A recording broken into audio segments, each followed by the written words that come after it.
Here's the story of a bunch of podcasts who were bringing Cubby content to the world.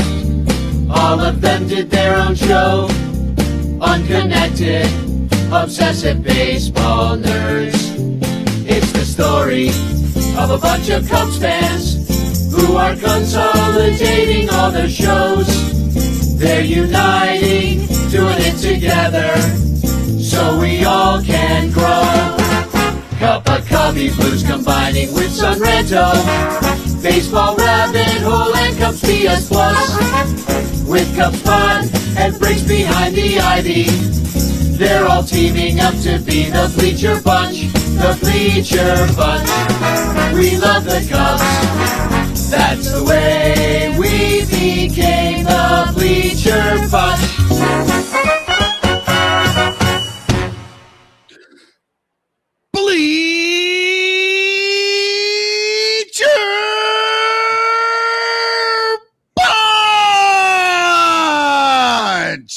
Hey. That's what we call improv classes, people. All the money that you spend on improv classes, that's what you learn. You see something come up that you weren't expecting, and you just roll with it. It was a big yes and from Michael Cotton.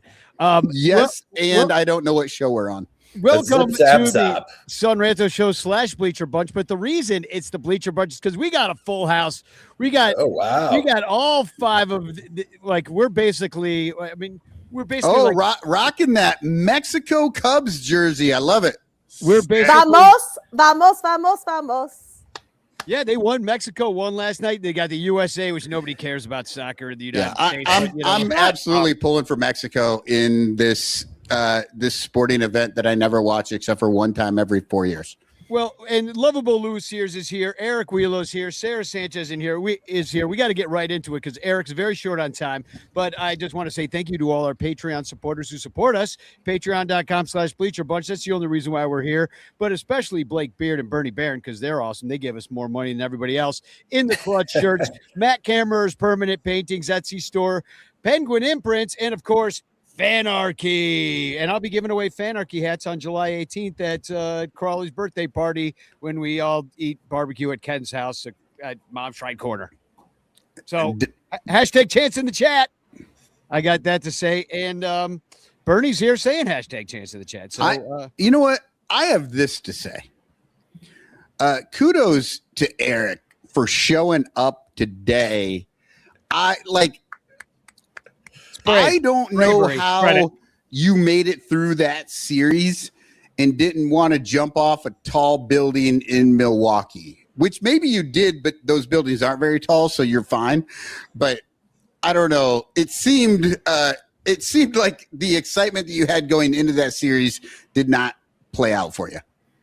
Look, it's a division series, and I didn't want to jump off the building because we were still, 5.5 games up after that series, which is it was 5.5, right? We didn't play today yet. 5.5. It was 5.5. Right, it was 5.5. Yeah, we didn't play today. Yeah, we got to beat the Reds today. Lyle is correct. Eric is also correct. Hey, there we go.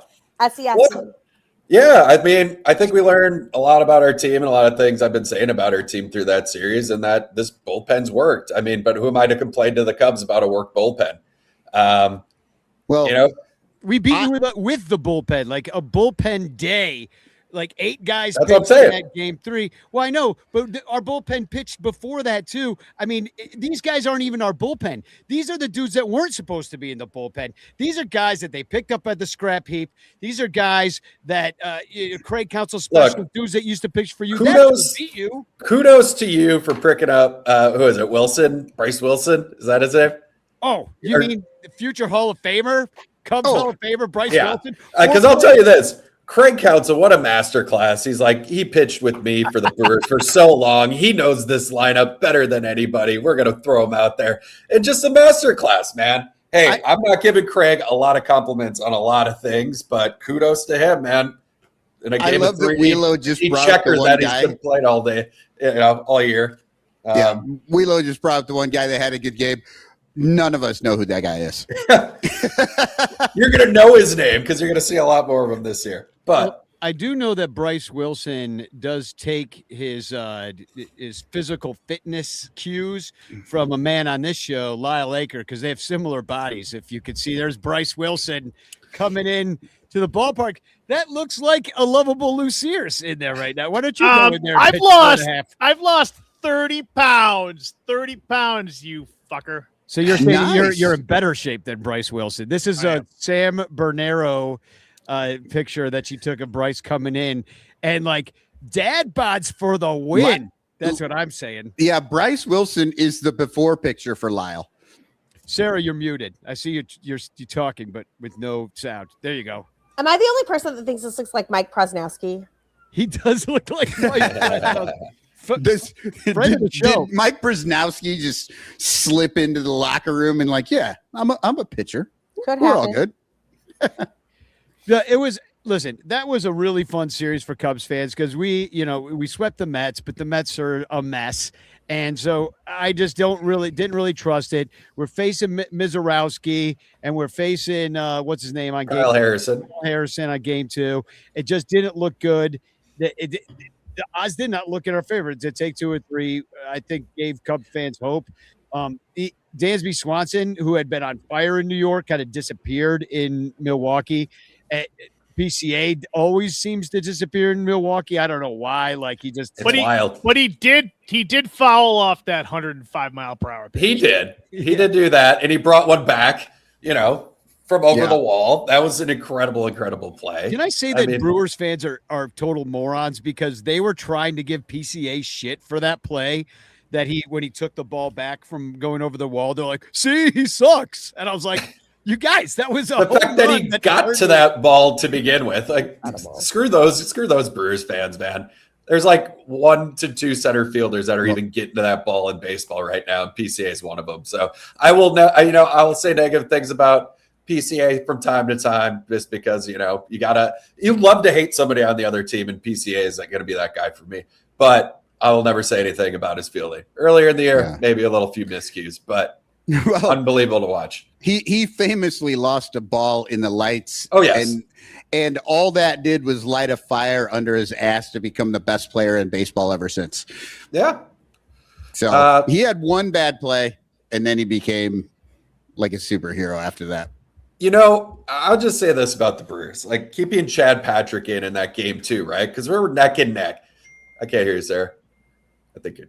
I didn't say anything out loud. I literally just mouthed the words Chad Patrick. Yes. Of course, Chad Patrick pitches good for y'all. No, that's you were saying it because you were typing and your lips just went Chad Patrick. Like he has pitched well for us, but I mean, you talk about managers being in slumps, and he comes in that game 2, and what was it, like 3-2 Cubs at that point, and he gives up 4 runs, I think, at that point.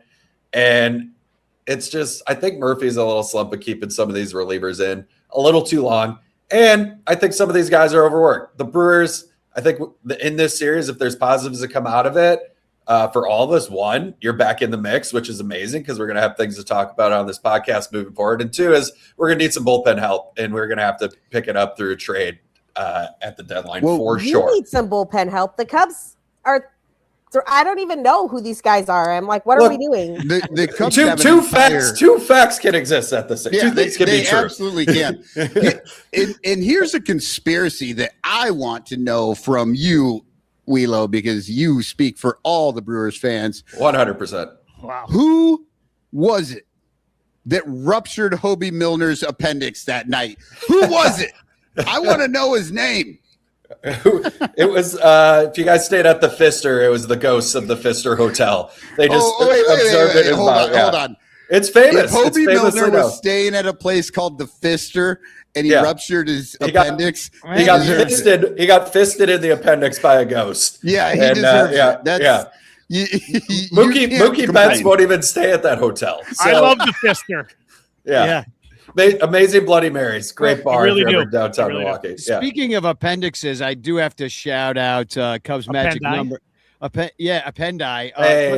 Because me and Cubs Magic Number at the game on Monday, and the other reason I got to go to the game is because his brother had an emergency appendectomy. he was supposed to go to the game with his brother. I get a text in the middle of that afternoon, be like, "Hey, my brother's in the hospital getting his appendix out." So apparently, this is a catching thing. I'm probably going to blame Joe Biden or the vaccine. I mean, you got to give that guy a Milner jersey, right? Yeah, exactly. Obi Milner. Yes. Do they sell that? I mean, you got to get the jersey and then the option where you put your own name and number on it, and then you can put Milner on it. Milner. My name's actually Milner. Can we see some ID, sir? But how about the Cubs though? Get well soon. Get well. But picking up David Peterson, right? And he comes in, gives you 5.5 innings of 2-run baseball, right? Keeps you in it. No expectations after like what he was doing with the Mets failing. I mean, man, what a move.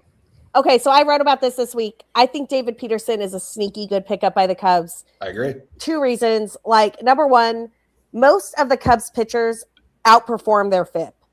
Their ERA is lower than their FIP. 10 of the 14 guys who have thrown at least 20 innings for the Cubs this year, and this goes back multiple years. It has to do with their defense. Like, if you have excellent defense behind you, you outperform your FIP. So David Peterson joins the Cubs. He's got a 7.71 ERA as a starter and a 3.53 FIP as a starter. And like, that is, if he can outperform 3.53 because he has Dansby and Nico and PCA behind him, yes, please, I am here for it. But he also has the second highest ground ball rate of any pitcher in baseball who has thrown at least 20 innings. His ground ball rate is like 54 point something %. The only guy who is better than that is some guy from the Angels whose name I can't pronounce, Koala something. Oh, that's actually Crawley's name. Yeah, there's lots of consonants and very few vowels. My point being, David Peterson should be elite for the Cubs. Like, this is an outstanding opportunity for him, and he might be our Chad Patrick, y'all. That's all I'm trying to say. There you go. Well, that's what I was hoping for, is a Chad Patrick. The Chad Patrick. It's what everybody dreams of. Yes. The best part about all that Sarah was saying, she was telling us about how good he is at like ground balls and stuff, and JD did not get into it that deep. But he did say he's a ground ball pitcher, and the first pitch went over the wall, and that was unfortunate. Everything went great after that, but oh my God. I mean, a Cubs pitcher who gives up a home run on the first pitch, you got to assume it's going to be worst case scenario. Oh, yeah. Oh, God. We lost at least 12 Cubs fans. They just died of despair just watching it. I might be wrong about this, but 10 years ago when Mike Montgomery came from the Mariners to the Cubs, it was in Milwaukee, and he got lit up in his first time as a pitching for the Cubs. And then what happened? He was on the mound when the Cubs won the World Series. My God. So I guess maybe I'm thinking David Peterson complete game World Series Game 7. There you go. And I'm thinking, hey, well, look at our two teams, right? In the month of June, you guys were 16-10. Unfortunately, the Brewers were 17-10. What do we got? July here. You guys won your game after the series. We both won our. You just swept. You swept, right? Yeah, we swept five game winning streak. Unfortunately, won the first 2 against the Reds, but I saw Crawley tweet something out where he said if the Cubs are able to make the playoffs this year, Craig Counsell could potentially be manager of the year. And all I've heard was complaints about Craig this year. So to read that, it's like, are we underrating the job Craig Counsell is doing this year? Listen, if you go, so one of my favorite places to go for information about the Cubs is Roster Resource, because they do a really good job of tracking injuries and tracking who's playing and who's playing against lefties, who plays against righties, all that jazz. Anyway, if you go look at Roster Resource right now, the Cubs have a full starting rotation and 8 guys in the bullpen on the IL. That is ridiculous. If Craig Counsell pulls this rabbit out of his hat, he is the manager of the year, solely because he's got an entire pitching rotation plus the bullpen plus a couple of guys who would be in Iowa on the IL, and he is getting it done anyway. It is absolutely ridiculous. And I don't know how they're winning right now. I really don't. They've won 5 series in a row. The bats 5 series in a row. Yeah, sure. But you should not be able to do that with Ryan Rollison and Trent Thornton and whatever this Webb kid's first name is in the back of your bullpen. I hear you, Sarah, and I've been actually searching my soul about this. recently about whether or not Craig is doing a good job, because He's doing a good job, Michael. Can't stand Craig Counsell. But you don't like anything, Michael. You don't even like the World. You don't even like the World Cup, and like I do not like this. I like the Women's World Cup, and I really like base hits. I like fucking really good pitching. I love these things. 5 dogs. What today? I don't like, you don't like that Dansby Swanson ran into 8 home runs yet. You don't like that Dansby Swanson ran into 3 home runs today.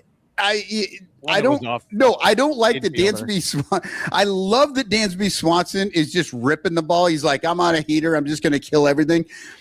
I hate the fact that he got a hit the other night when Machado clearly had an error.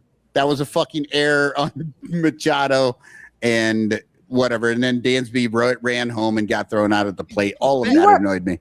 You are the only person who cares about that play, because the rest of us are like, the Cubs hit 13 home runs yesterday and today, and we're happy about it. No, because Sarah, I care about every fucking play. I'm in all of it, and and I'm always looking at it. But they just tied their franchise record for home runs that they set on the 4th of July last year, and you're like, but once Machado had an error and Dansby got a hit, and I'm like, I don't even remember that. You know what? It's annoying. You mean? But what I was saying about Craig. I don't know. It's tough because at times I feel like the players are just outplaying what's going on in the management and the front office. You know what I mean? Like they're winning despite themselves. I feel like since we have had, I guess since like the last year of David Ross, it feels like the Cubs players can be really good, and then they tend to they seem to me to be underperforming, and I don't know what to attribute that to, but I feel like the management has a bad plan for them, and they have to outplay their management. They have to play through they're a wild card team that costs $230 million. That's what they are. The Brewers, which is insane. Half that money with a bunch of guys that you didn't hear of until the last time we had Eric on the show and told us about all these guys that are on the team that we never even heard of. Their shortstop is a new guy. They just keep like next guy up, and they all overperform for 2 years, and then they trade him to the Red Sox where they Caleb Durbin just like turns into a pumpkin the moment he goes over there. Freddie Peralta to the Mets turns into a pumpkin. And we're not going after the Red Sox today. Yeah, especially after Mike Green, Wilson Contreras has been going through it. No, we're celebrating Wilson Contreras telling Cavalli to shove it, because I love that. Cavalli is lucky he is still alive. That's all I'm going to say about that. Telling Wilson Contreras to sit down, boy. Like, you are lucky you're still alive, you little poser. Fuck yeah. Anybody who calls a grown man boy deserves to get their asses fucking handed to them. Michael, just shut up, boy. Fighting words. Lyle only does that because he knows he has no ass for me to hand to him. Exactly. Well, part of my family history is at some point in our lives we get pushed down and we fall on our ass and it pokes out through our belly. Oh, there you go. It's called the family tradition. Yeah, that's a hernia. It's called the hernia. But the one thing I don't want to bury the lead, because here's the headline: Jaden Murray comes to the Cubs. I'm kidding. That was a misdirection. Yeah. Jaden Murray it kind of blew that game one. The Cubs only have lost one game since we last talked, and it was partly the fact that the Cubs only scored 2 runs in that first game against the Miz and only had 3 hits. And I will call him the Miz because he makes me miserable. And he puts me in misery. He's a cheat code. Oh, yeah. That apparently celebrates too hard. That's a big argument I got in with Jarrett. Okay. He should celebrate all of this, man. Like, listen, the other night, Jacob Mizorowski comes in throwing gas against PCA, and he throws like 102. 103 point something, 103 point something, 104 point something, 105.5. The first 5 pitches of the game are just unhittable heat. And you know what? Sarah, that's wild. You tell me what he throws at pitch 101 and like then, 102. He's still throwing 102. Oh yeah, that's right. He never slows down. My bad. I was getting confused. He pitched a complete game this year where his last pitch was 103 and he struck out 15 batters. Yeah, shutout. I'm trying to set you up for this. With one hit and no walks. I like that you all took me seriously and you're like, well, actually, Cotton, he throws fucking 103 at pitch 120. No, I get it. It's an embarrassment of riches. He's a fucking freak of nature. I don't remember who did this, like Codify or like some person, like somebody who does stats shit. They had a graphic of the fastest pitches thrown in baseball this year, like the 100 fastest pitches thrown in baseball. It's all Jacob Misiorowski. All Mason Miller doesn't even crack the fucking list. Paul Skeens doesn't crack the list. It's like just the Miz. It's the Miz. That's the Miz. We are living in the Miz. Skeens. Like nobody beats I'm over here throwing 101. Nobody cares anymore. It's just. But here's the argument we had. There was that bases loaded situation. The Cubs are up 1-0, and Miz strikes out. Who was batting at that point? I forget who it was, but he got the third out and struck him out, right? And then I get a message from Jarrett. That's just like, what kind of asshole? Who does he think he is? Celebrating with leaving a game without the lead, blah, blah, blah, blah, blah. And I just started calling him grandpa. I was like, dude, it's 1-0. This has like playoff energy in division. That pitch right there kept us in the game. It got the guys on the bench excited. And guess what we did? We went up and put 3 runs up in the next inning. And I'm like, that's an energy change. That's a vibe change. That's a momentum switch by just him doing that. And Jared, the purist says he is, apparently. It was just like, no, you don't leave a game as a starting pitcher with the loss. I'm like, I understand if he's down 6-0 and he's celebrating on a strikeout. It's a 1-0 game and the Brewers are in it, man. And I told him, and I was like, you guys you wish you had that type of energy on the Cubs right now. The Brewers only have one pitcher that is possibly celebrating a little too much. I don't know if he is, but some people think, and I don't even remember what that dude's name was, but the guy that did the DX thing. It's after Uribe, and you should respect him because he's good as fuck. Goes a little far. Thank you, Sarah. Look, listen to me. If Abner Uribe was on the Cubs right now, he would be closing instead of Daniel Palencia. And I say that as a girl who loves Daniel Palencia as long as the day we wish we had Abner Uribe. We did once have Trevor McGill, and the Cubs were like, no, we can't do anything with that. We're just going to get rid of this guy, and now he's closing. And to be fair, Sarah, I said maybe celebrates too much because I honestly thought it was fucking hilarious. And I think Abner Uribe. We wish we had Abner Uribe. But we also wish we had Daniel Palencia because he's not on the team either right now. We wish we had any guy who was healthy who could throw strikes. And it was Ian Happ that struck out in that at bat, by the way.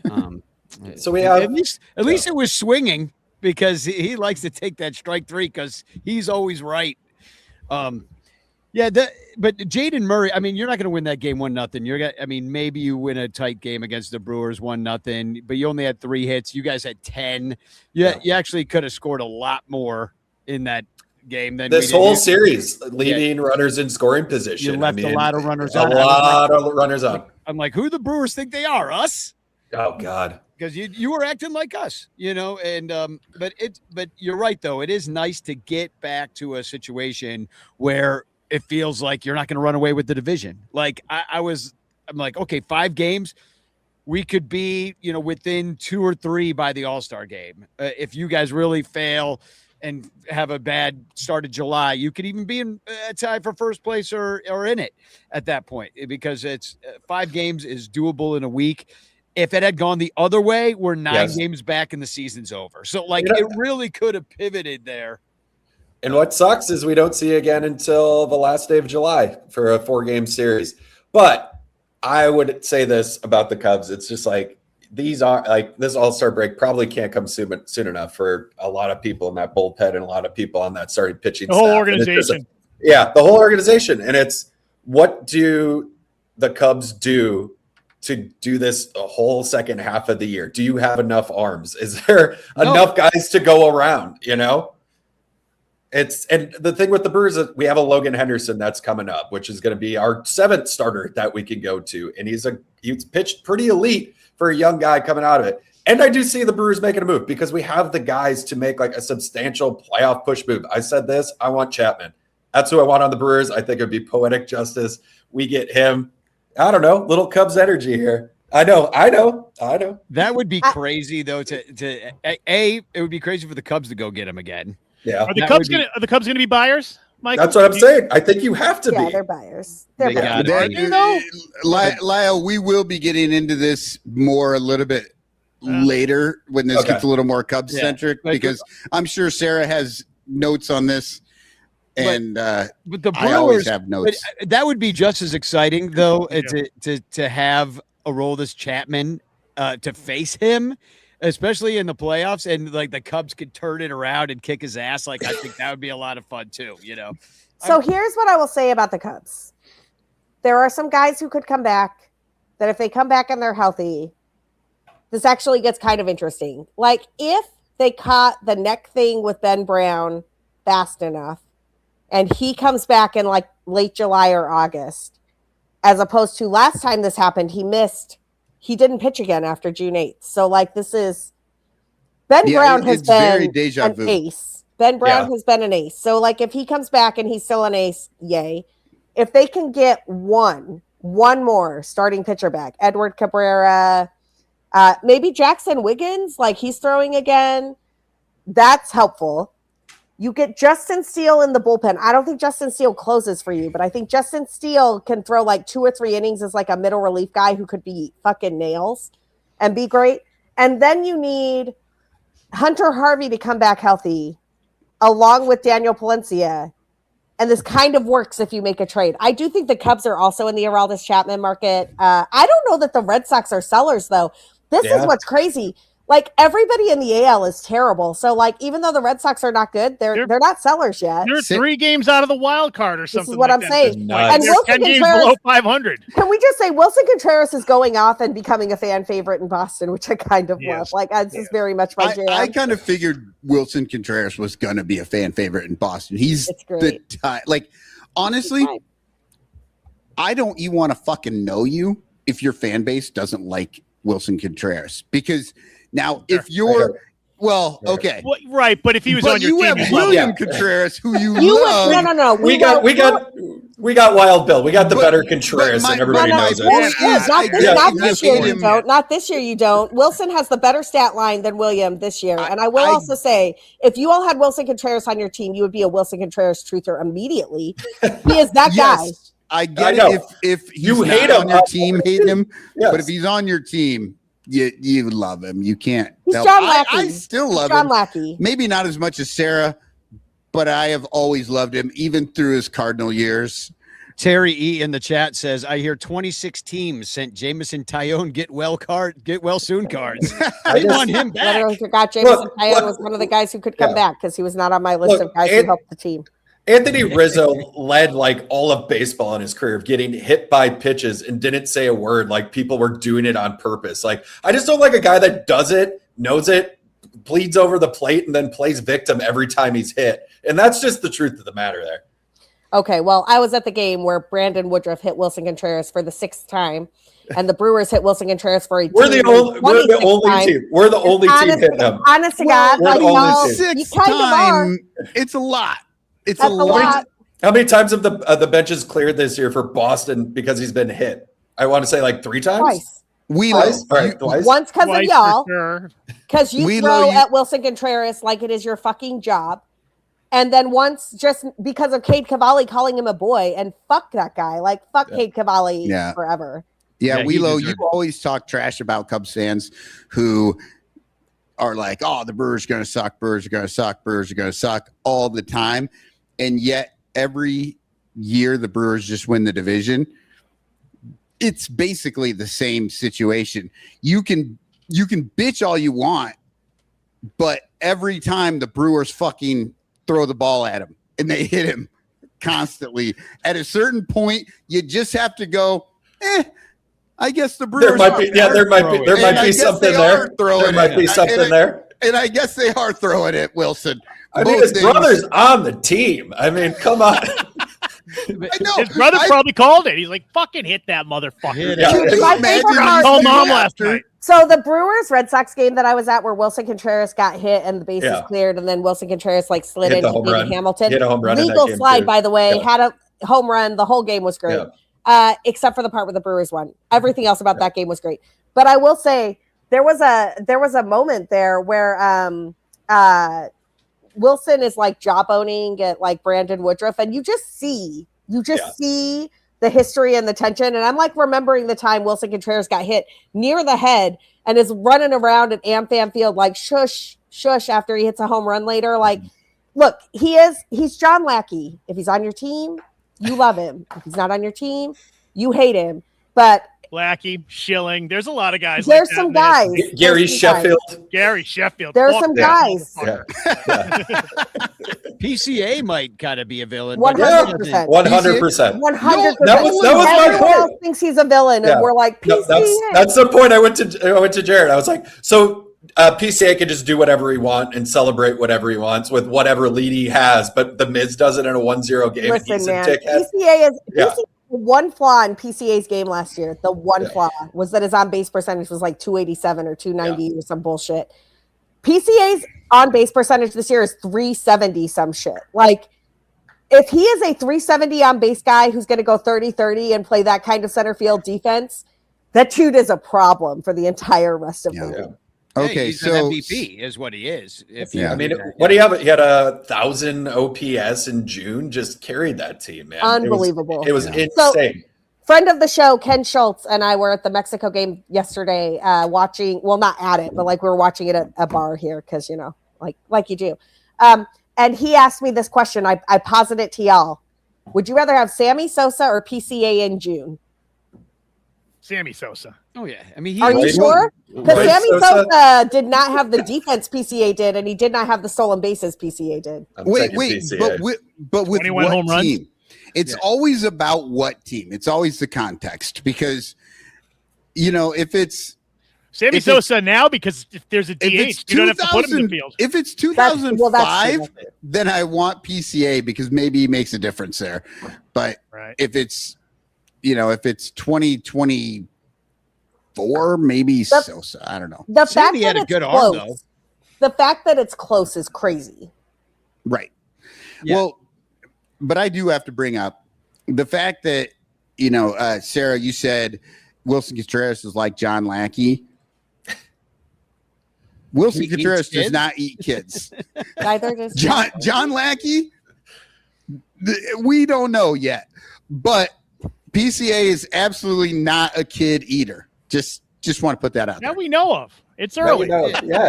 Well, Eric, I know you got to take off. This is Trump's world. You can eat children whenever you want. Yeah, exactly. You can do what you want, baby. Well, they're drawing up a constitutional amendment for that right now. I don't know. Babies are delicious, people. We're going to eat them. Exactly. I don't know that things got harder on John Lackey after 2016. Speaking of the children, at the risk of making this way too much of a Mexico soccer podcast. So Mexico has a 17-year-old on their squad, Gilberto Mora. He's amazing. Anyway, yesterday they set him up and they had him with like a 12-year-old kid who was like almost as tall as him. And so he had to swap kids. Like in the anthem, you know how they have all the kids out there? He swapped kids with Quinones because the kid that was tagged with Mora was like here. They're like, no, you can't do that. So they swapped him with like a 7-year-old so that Mora would not have like a kid who was like here. It was great. Rich.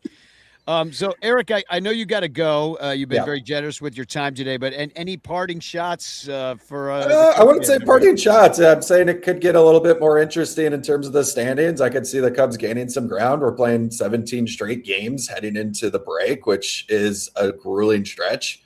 But we are getting healthy. We'll see what happens here. If the season ended right now, based on our preseason conversations we had, Eric seems to know more about baseball than all of us. Hey, Eric, I have a very difficult question for you. Sure. Who are you cheering for this weekend, the Cardinals or the Cubs? Oh, good question. Ooh, that is a good question. I mean, based on the standings, probably the Cardinals, but that's hard to say out loud. I know. Here's the thing. I don't even know if this is true tomorrow. No, I'll answer the question here. I'm going to be rooting for the Cardinals because you are my number one enemy, and that's just the way it is. Yeah, and I think if we were, I don't know who's that's like saying you rollerblade, dude. Yeah, I rollerblade, man. Look, Wheelo, I will say this. As I'm more fearful of you making a run than I am the Cardinals making a run. And that's why I want them to end this momentum now, and that's why I will be rooting for the Cardinals in this series. I think you have more of lasting power than they do. You just in terms of that offense, I think you can make a run and you can be hot for a while. And you got a guy like PCA that can carry the team for an entire month like we just saw in June. So that's why I would be rooting for the Cardinals. I thought you were going to say Dansby Swanson, who's back. Oh, God. 3 dongs today. Yeah. Oh, my God. It's incredible. 5 home runs in 2 days. Insanity. Yeah, it is the most. It's crazier than the Sammy Sosa 20 home run June. Well, is it? He went. No, it is because we expected Sammy Sosa to hit home runs. Every time Dansby Swanson hits a home run, I'm like, who the fuck is up? Is that our 9 hitter again? It can't be that. That can't be the guy from the Buffalo Wild Wings. So many steroids for Sammy Sosa, though. Right. We'll let you go. Party shot is happy 4th of July to everybody. Be safe. Don't go to work on Monday with all of your fingers. Make sure you have all of them. Yeah, I'm going to Banana Ball for the 4th of July, baby. There you go. But yeah, I'm gonna blow up my hand. Look at this cool local artist hat that they give away for the Brewers. Oh, that's actually cozy for sure. That's actually a really cool hat. I didn't realize it was a Brewers hat. I saw the M, now, but I didn't Michael know for sure it was Brewers. Yeah, but happy 4th of July, y'all, and we'll catch up All-Star break, or maybe we do something during the All-Star break, a little halftime check-in on our team. So State of the Union, maybe. There's a good episode. I want you guys in suits and ties. Yeah. Yes, the podium. But it's the state of the Cubbies, the Sotuck. All right. Well, I love you guys. Happy 4th to everybody. All our hands out there. Happy 4th. Happy 4th. Right. Here we go. Take it easy. Lucid, party time. Excellent. Lucid, party time. Excellent.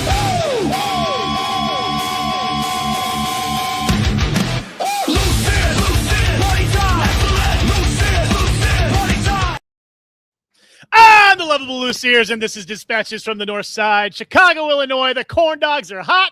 The beer is ice cold, and somewhere in San Diego dugout right now, grown men in Padres uniforms are staring at the scoreboard and looking at their shoelaces because the scoreboard says 23-3 and questioning every decision they've ever made in their lives. Welcome to the Gonzo Report. Last week, I was ready to burn this city down. This week, I am kissing it on the mouth while I reach down with a handful of lube. Let it go, baby!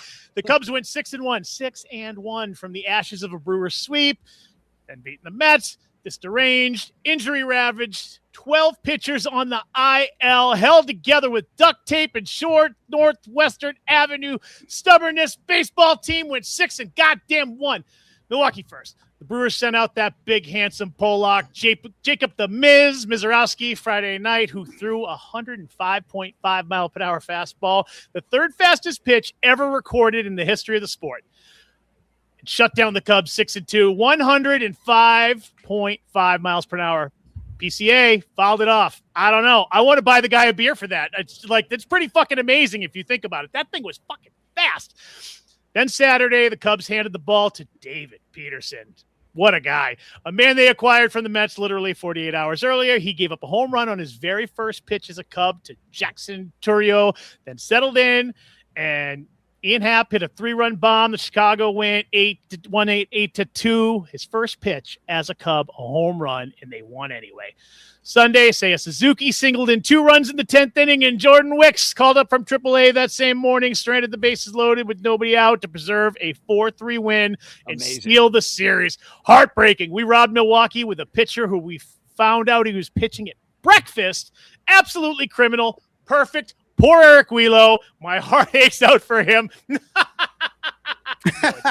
Fuck Eric. I wish he was still here. Then the Padres came to Wrigley Monday. Seiya Suzuki walked off Mason Miller in the 9th with a single to center for Chicago's MLB leading 10th walk-off win this season. 10th. It's pretty good. They got a little magic in there. That's why you got to be buyers, right? Today, July 1st, Independence Day came early at Wrigley Field, and the Cubs declared war on the entire San Diego Padres organization. 23 motherfucking to 3. 8 home runs, tied for a Cubs franchise record, and the most runs scored in a single game since 1995. 23 runs. The Padres pitching staff did not deserve this. Nobody deserves this. This is a war crime in baseball pants. And through it all, PCA has 12 home runs, 23 RBI, and a 394 average, and 8 stolen bases in his last 23 games since May 30th.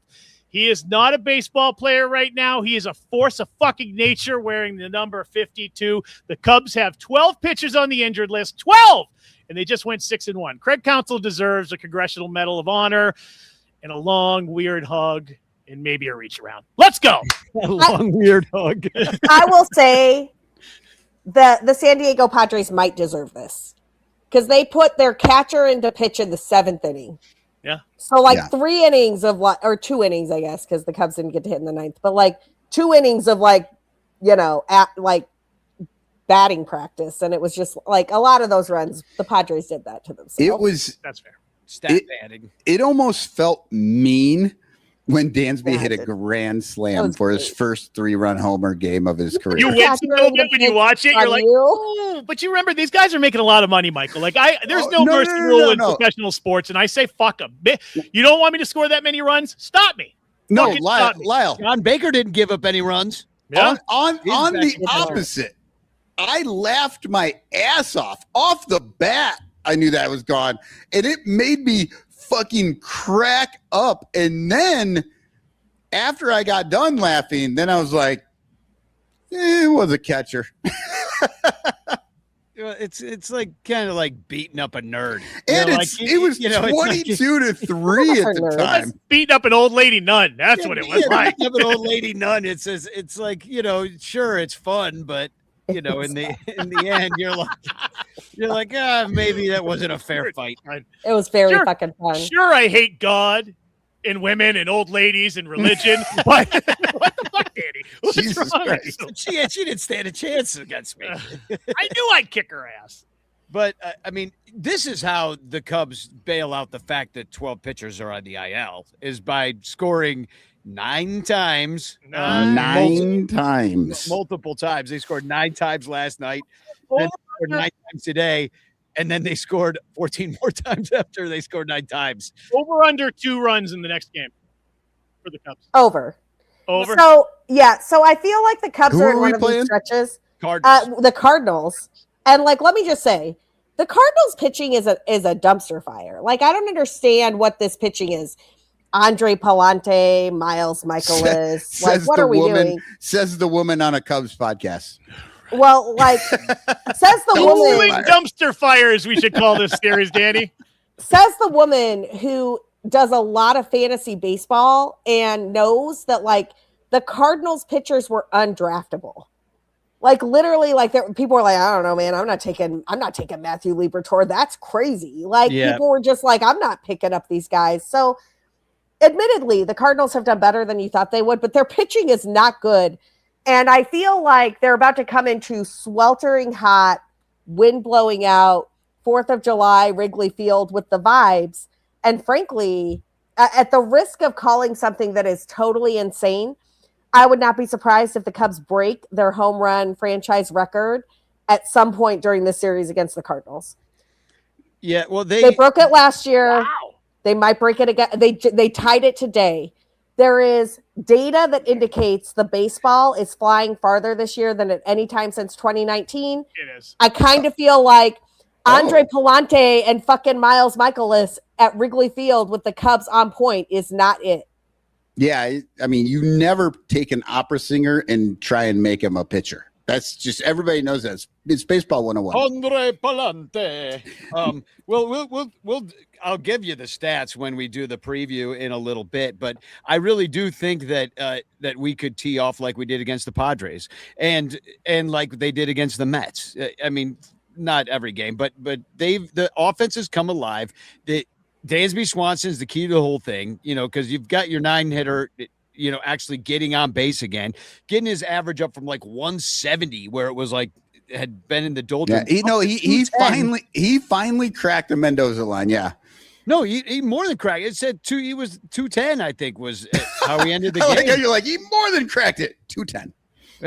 But And I mean, Mendoza by the way, actually that's never not went terrible below in today's 200. MLB, Michael. I mean, But- it's like you look across the league, like teams on average are hit like 215 or something. I don't Yeah, know. but it's if- not money. That's an ass stat. But the only issue that remains really with the offense is, well, two issues. Nico Horner, who cannot lead off anymore because he's not getting on base and he's just having an off time of it, and Bregman, who's been a real disappointment and not doing what he was. And I'm shocked by Bregman, actually. I kind of feel like the fix for that is actually just flip-flopping them in the order, telling Nico, quit trying to hit the ball like out of the park and just hit the ball like you always used to. Just hit it. That's all we need from the 2 spot. Remember how he And then started move this season off? Bregman, and then move Bregman's dumbass where Nico is hitting it 7 or 8 depending on the day. Okay, so I actually have a very big concern with Nico Horner. Nico Horner was hit on the head with a pitch on like May 8th By the Padres. by the Padres. That's when he went sideways. This is what Nico Horner is slashing in the 209 plate appearances since May 8th. 206, 278, 259 with a WRC plus of 55. He is still not striking out very much. He only strikes out 6.2% of the time. But like, if you compare that to what he was doing at the start of the season before May 8th, like up to the moment that he was hit in the head with a baseball by the fucking Padres. Prior to that, he was hitting 279, 356, 429 with a WRC plus of 121. And he was striking out a little bit more, but I honestly think Nico is Sarah, dealing with a concussion that is undiagnosed. And I think that is like, or do you think it's in his head? I mean, Porque no las dos, like, I don't care. It's kind of the same This thing. is a problem, though. Like, that is like 2 different players. That is the I same know, but thing is that happened to it Anthony mental? Rizzo. Does he have the yips because he's afraid to get hit again? Does He doesn't look afraid to me. He It just doesn't looks a look little. like he's back at all, but he is. Is he hesitating a little bit? Because I have been watching a little bit. I'm like, is he hesitating, or is it just in my head? Well, I don't know, man, but I would give that man 2 weeks off and like do some tests and not try to play him every. Pedro Ramirez can play second. Put him in a Pedro sleep Ramirez deprivation tank for a couple Pedro weeks. Ramirez and can let play a him- very good second. Like, he'll be fine. I 100% agree with Sarah here. Rizzo went through the same situation in New York. He got hit in the head. He played through concussion By the Padres, it was symptoms. Fernando Tatis fucking hip checked him. Yeah, and at first. he was struggling, and then and finally they put him on the concussion protocol. I think she's right, because look, and here's the thing: whether or not Nico has a concussion at this moment or had one, that concussion protocol could actually do a lot for him, because I feel like even What is the if, concussion protocol? So theoretically, if you get hit in the head and you have concussion symptoms, you can go on the 7-day IL. And it's the only time you can access the 7-day IL. And you can just rest for a week and like get your shit back together and not be stressing yourself out all the time. Because we don't know a lot about how the brain works, but we know that when there are brain injuries, they take a longer time to heal than you think they do. And that is the type of thing, like if you're a guy who hits for contact, not power, and like everything is in that flick of the wrist and like your speed at the plate. And the one thing I wish I had, and if somebody has it out there, send it to me. I will do the analysis on it. I don't have splits for bat speed. So like you cannot split StatCast data by month, and I can't split it off a date. But I would bet money that if you split Nico's StatCast bat speed stuff from May 8th off of May 8th, you would see differences in the power of contact. Like, it's not a BABIP thing. It is he needs to hit the ball with authority and get every single ounce of what he puts out there because of the way he plays the game. And if he's just a tiny bit off, he goes from being Nico Horner to Nick Madrigal. And what we're seeing right now is Nick Madrigal. I'm not saying that to be an asshole. Like, I think Nico is obviously Nico's a better defender than Nick Madrigal, but he's been hitting like Nick Madrigal for a month and a half now, and it all stems back to the moment he got hit in the head. And like, literally just give the guy 2 weeks off, let Pedro Ramirez play second, and call it. Like, just let him get healthy. Chris Solato's reminding us that KB also got hit in the head. Chris Bryant never played the same again. But that was a lot of other shit. I was actually at that game in Colorado. Jason Hayward had the same thing happen. But like some of that is mental, like what Cotton was saying, like you're not in the box the same and you're not on the pitch the same. But I actually think in Nico's case, he looks like he's in the box. He looks like he's on the pitch. Like he doesn't look like he's having problems there. It's not mental. It is a literal like skill set thing. And I swear, and listen, if anybody out there listening has bat speed splits off the date, send them to me because I can't get them publicly, and I guarantee that's what it is. And I'll tell you, as a guy who you'll all be surprised to know, a guy who's had quite a few concussions.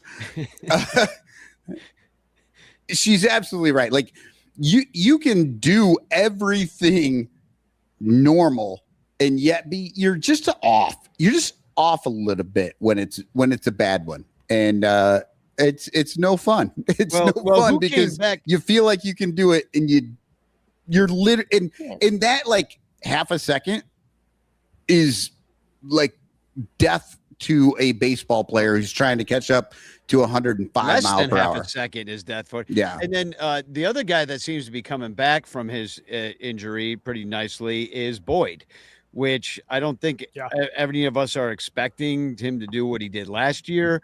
But, we need all the help that we can get. And they piggybacked him with Assad, which didn't go great. But, Assad, they're just asking him to do all this stuff all the time. You start, and my question is, because I do think Boyd is great. But I do think Boyd is great, but I really thought it was a head scratcher to piggyback Assad in that game if you weren't going to be able to give him the rest of the game and really save your bullpen, which you have a day off anyway tomorrow. So I'm kind of like, wait, don't you only have 3 starting pitchers on this baseball team and you're going to take one of them and put him as a reliever? Like, I mean, is Assad isn't he going to be in the rotation? No, Assad's going to be in the rotation, but they needed. Oh, sorry, Michael. They needed him in that. Go ahead, Michael. Sorry. Well, no. What I was going to say, what's funny is that I made a face, and then a few seconds later, I saw Sarah make the face because it's a misuse of Assad. Like I understand the temptation. I understand the temptation of putting him in there and try to piggyback, but Assad is okay as the long reliever. He's better as a starting pitcher. He's just a bit better. And when you're coming that anyway. Yeah, and when you're coming in late and you start to struggle, now you're 2 innings from the end of the game versus 4 or 5 innings from the end of the game. And I think that changes the whole equation with Assad. I'm going to try to look up Assad's career splits. Maybe career. I got you. You're looking it up as if he's better as a reliever as a starter? He is. I actually already know he is because I've looked it up before, but I'll get the exact numbers. Yeah, Sarah, I know it is because I watch every goddamn game, and nobody needs a goddamn number to believe it's an ass stat, and we all know it. Hold on a second. Stats for the win. He actually has a better. No, he doesn't. No, he doesn't. He's better as a reliever. It's a tie. It's a tie. Yeah, it's higher. Yeah, what are you talking about? Okay, but what is it What for are his innings? Javier Assad has 304 and a third innings as a starter. He has a 3.58 ERA. As a reliever, he has 78 and a third innings. He has 3.56 ERA. That is not a meaningful difference. No. It's not a meaningful. It's actually worse because a lot of those are going to be 1 inning. Like you go in for 1 inning. Like, what we should care about more. You only have to do it once. I don't know. I mean, these are pretty even, honestly. Like it's pretty even, yeah. The whip is a little higher as a starter, except for the difference in the number of innings. Well, because he's pitched more as a starter. Exactly, but I'm saying that doesn't mean he's better as a starter. That just means he's been in that role more.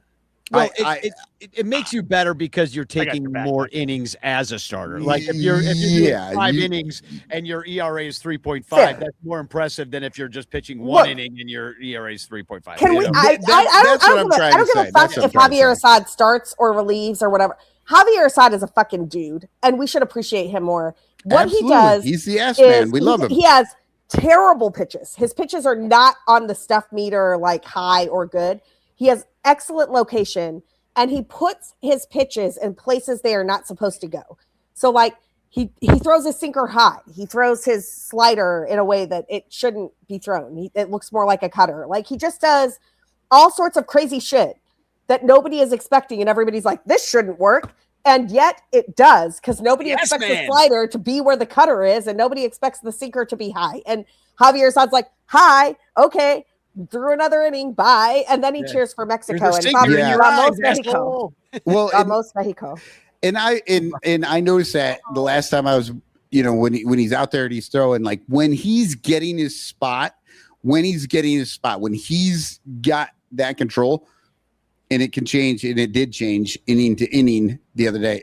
They almost lost the game for us after winning 9-1. It was 9-1. We won 9-7. But early on, like you're watching him, and he's putting some of these pitches. They were amazing, and then he just lost it a little bit, and then all of a sudden it went the other direction.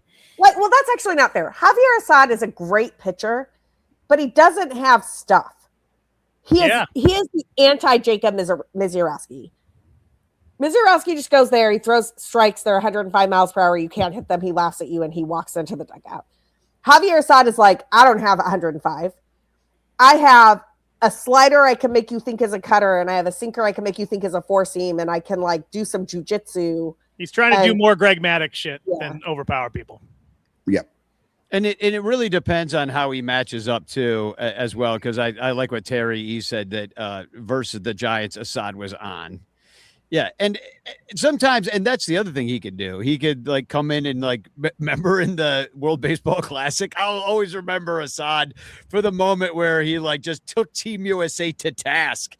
And it was just all-star after all-star after all-star. And Javier Assad was like, "Not today, motherfucker!" That was so great. One of my favorite moments ever. It was he went through like Trey Turner, Kyle Schwarber, Mike Trout. He was just like, boom, boom, boom. 3 innings, 9 up, 9. I think it was 9 up, 9 down because one guy got on and like he erased it with a double play, and it was just like Javier Assad just came to play. Has there been any talk or any like reliable stats or just injury proneness to guys that pitched in the World Baseball Classic? Like, is there an overabundance of guys who just like they're not as good as they should be because they spend a lot of time pitching the World Baseball Classic? Like, are we getting a lot of that? Because I haven't heard much of it. I mean, I looked at it early in the season, but I haven't looked at it since then. I will say, I mean, there are some injuries. Like Daniel Palencia is injured, Matthew Boyd is injured. Like, I believe the Mets broadcast talked about it a little bit one game when the Cubs and the Mets were playing, but I don't remember. A lot of the guys on the Cubs who were in it have been injured this year, and I'm just wondering if that's league wide. Jameson Taillon was also bad in the World Baseball Classic. God, he was terrible. I was legit in San Juan watching Canada play Panama, and Jameson Taillon is getting lit up by Christian Bethancourt and Miguel Amaya, and I was like, this is a bad omen. This is not good. Yeah, I mean, of all the pitching injuries that we have, if Jameson Taillon can't come back, it's really not that big of a loss. Like, this is where you get your win above replacement situation. It's like we have no replacements though. That's the problem. We need warm body. Taillon is the replacement. The wins above replacement concept requires that there's someone in your system who is a replacement. Who could replace them. Well, yeah, you've got what's his name, Bryce Wilson. I guess. No. I mean, Dad Bod Central. Nope. Why not? Nope. Dad Bod sometimes I worry that literally some dude with like just a goatee shows up and he's like, I'm a relief pitcher, and they fucking just like agree. Danny Rocket, man, put him in. Put Danny Rocket in. Throw like 35. You show up to the Cubs. You show up to Wrigley Field with a goatee and a mullet, and you could probably pitch an inning. Yeah, I'll be like, I'm Andrew Chafin, and just walk in. I mean, I was Andrew Chafin on. I'm the ghost of Rod Beck. Yeah, let me in. We got to go to break, but before we do, I know Cotton's got something, and I want to say that I want to thank Matt for coming out and seeing me sing the anthem there I am on the field singing our nation's anthem. And I didn't know that it was like America Day in South Bend. So like they were wearing their America jerseys. They were all stars and stripes. We had the color guard. Yeah. And so it was really USA. cool. Yeah, and the place was packed, and people were singing along. It was awesome. And Matt, one of the bleacher bums, he lives not too far away. There he is with his son behind me there. And I was on the field, and I got to meet their hot mascot. Look at her. She's hotter than Was she wearing pants? No. Whoa! She wearing We got her and Clark. She's wearing a mini skirt. Well, yeah. I mean, that kind of counts as pants. I mean, Clark was meditating on the field on Monday. He was sitting on the ground with no pants on, meditating, like he had his hands in the lotus position. Did he forget Mental Health Day was? Did that happen yet? No. Yeah, it was a while ago. Yeah. no, that's how I know that Clark is an actual fan, because all of us are sitting here searching our souls going, why am I so upset about a team 11 games over 500 before the All-Star break? We're all trying to search our souls. As I watch this team, I routinely think about, I think it's the B-52s and you may ask yourself, how did I get here? Yeah. You may find yourself Talking heads, yeah. watching the Cubs, talking heads. Yeah. Sorry. Yeah, we're all older than you, Sarah. It's okay. Listen, this is like an oldie but goodie for me. But like, you may ask yourself, how did I get here? Well, yes. My wife wanted a divorce, and you were not talking about me, right? And so I moved to Chicago, and Lyle's like, "Why don't we start a Cubs podcast?" And I was like, "Oh, okay, I don't know." Now Are we going into the origin story of the Sun Ranto show? Yeah, the origin story of the Sun Ranto. There's a way to get Danny out of his depression. Yeah, Are we taking a break? Because I want to hit my vape pen. We are, yeah. and Also, we vape on air. Yeah. Well, I don't, but I will. Well, I think it's against the YouTube rules or some shit. Who's that cubby? Do we got a silhouette? Yes, we have a silhouette. I'm gonna pop it up there. That's not even a. You didn't even give us a batting. Well, stance. no, but it's a baseball card. But there's a little picture of the person. This was the only baseball card I could find of this guy. And when you find out who it is, you'll know why. And so I left the bottom one a little bit so you can kind of see him. But the hint is first half phenom. Okay. I've got nothing. You gave us an outline of a guy. Also, Chris just jinxed the Cubs, and I just want to fucking say it out loud before I leave the show, because. Oh, Lyle, are you leaving us? Oh, yeah. Lyle's got to go. He's got to go. I have a bunch of people coming over to watch Team USA play tonight, and I got to clean my house before they get here. Before you do that, though, can I just ask Lyle? Yes. You love Wilson Contreras, right? I love Wilson. I've always loved Wilson Contreras. I was mad that he decided to go to the Cardinals, and it really hurt my feelings because of how much I love him, but I never stopped liking the guy. I was just pissed that he went there. Wilson Contreras in Boston is like all the good things. I'm so happy. It's meant to be. And, there's not a lot of cities with great, like, Latin culture. In Boston, like the baseball fans, it's there. And I love that. New York, Chicago, LA, Boston has some of it, even with the San Diego, even with the checkered history in Boston, like, it's nice. When he goes up, like, you just fucking see everybody get up there. Yeah! So he's loved. Pretty great. I think Theo really did Wilson a solid there. I agree. I love it. So, Lyle, have a great night. I guess go Team USA. I might go to a Bosnian bar to watch this one, so I will not be cheering for Team USA, at least in public, at least not out loud. Quietly. I'll just watch the game. Yeah, I don't need to get any smoke from the Bosnians.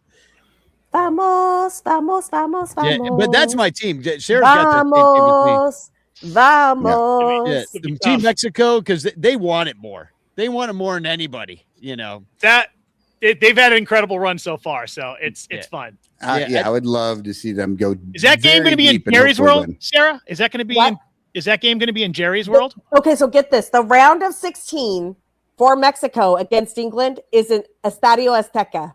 Yes. I am calling it now. For anybody else. Mexico is going to clown show England. Mexico has yet to give up a goal in the World Cup, and we are better than people think we are. England goes out on like crazy shit like it's their job, And they have to go play at 7,000 feet in Estadio Azteca. Vamos. Yeah, it's Hasta luego, England. Yeah, Get fucked. I agree. Yeah. Mexico all day.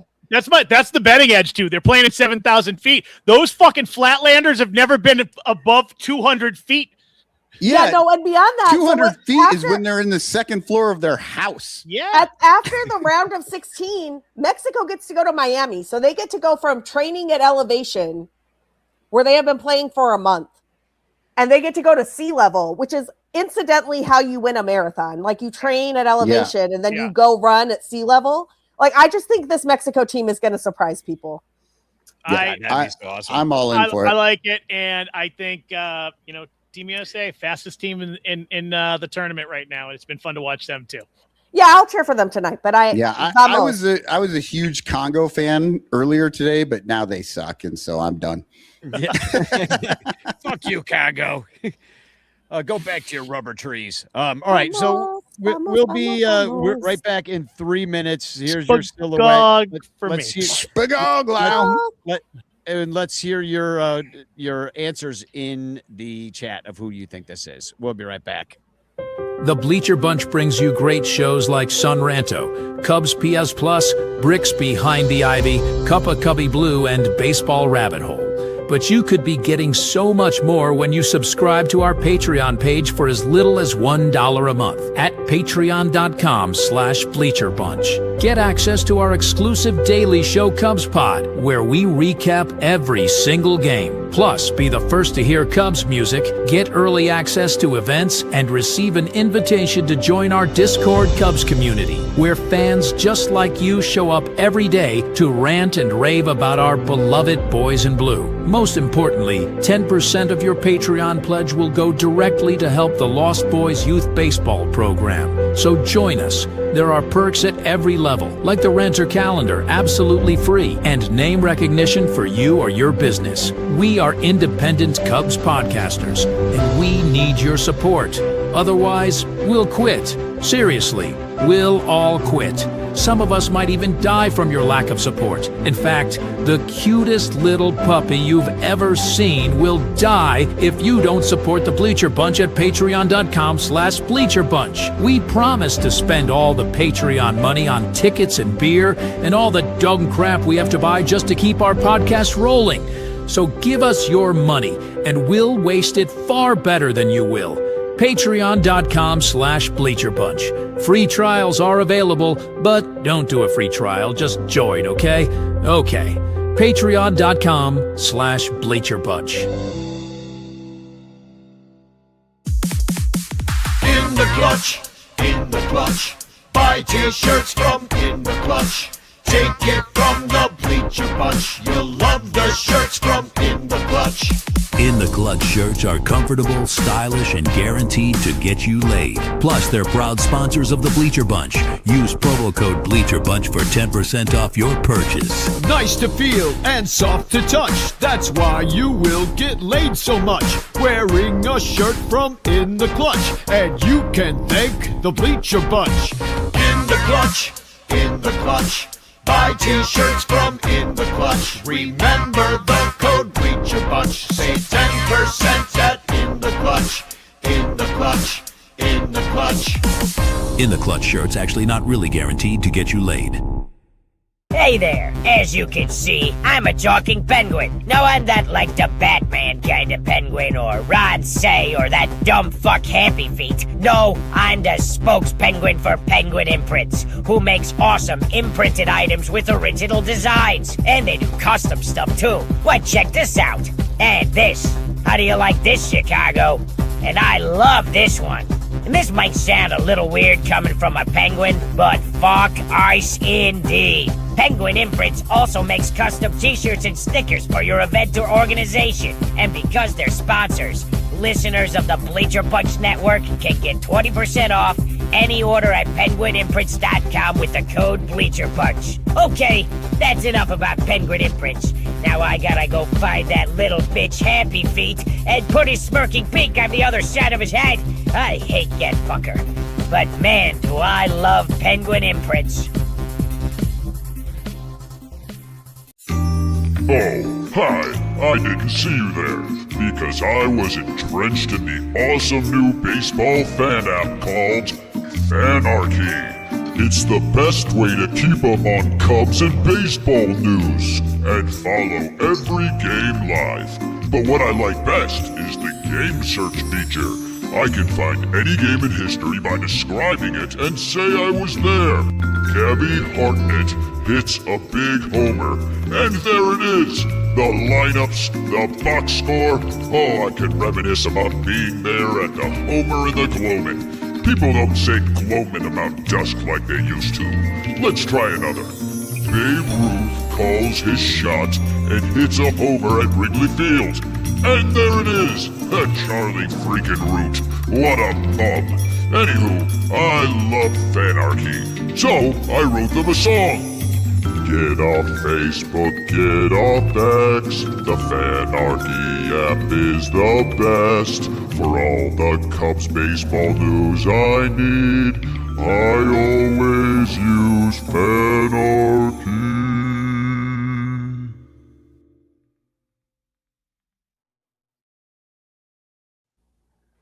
Who's that Cubby? All right, we are back. Chris Salato guest Tyler Colvin. Terry E suggested Micah Hoffpower, and they were in the right sort of category. This first baseman had a 2012 card. Brian LaHair. Brian LaHair. All-star Brian LaHair. Which is why I said first half phenom.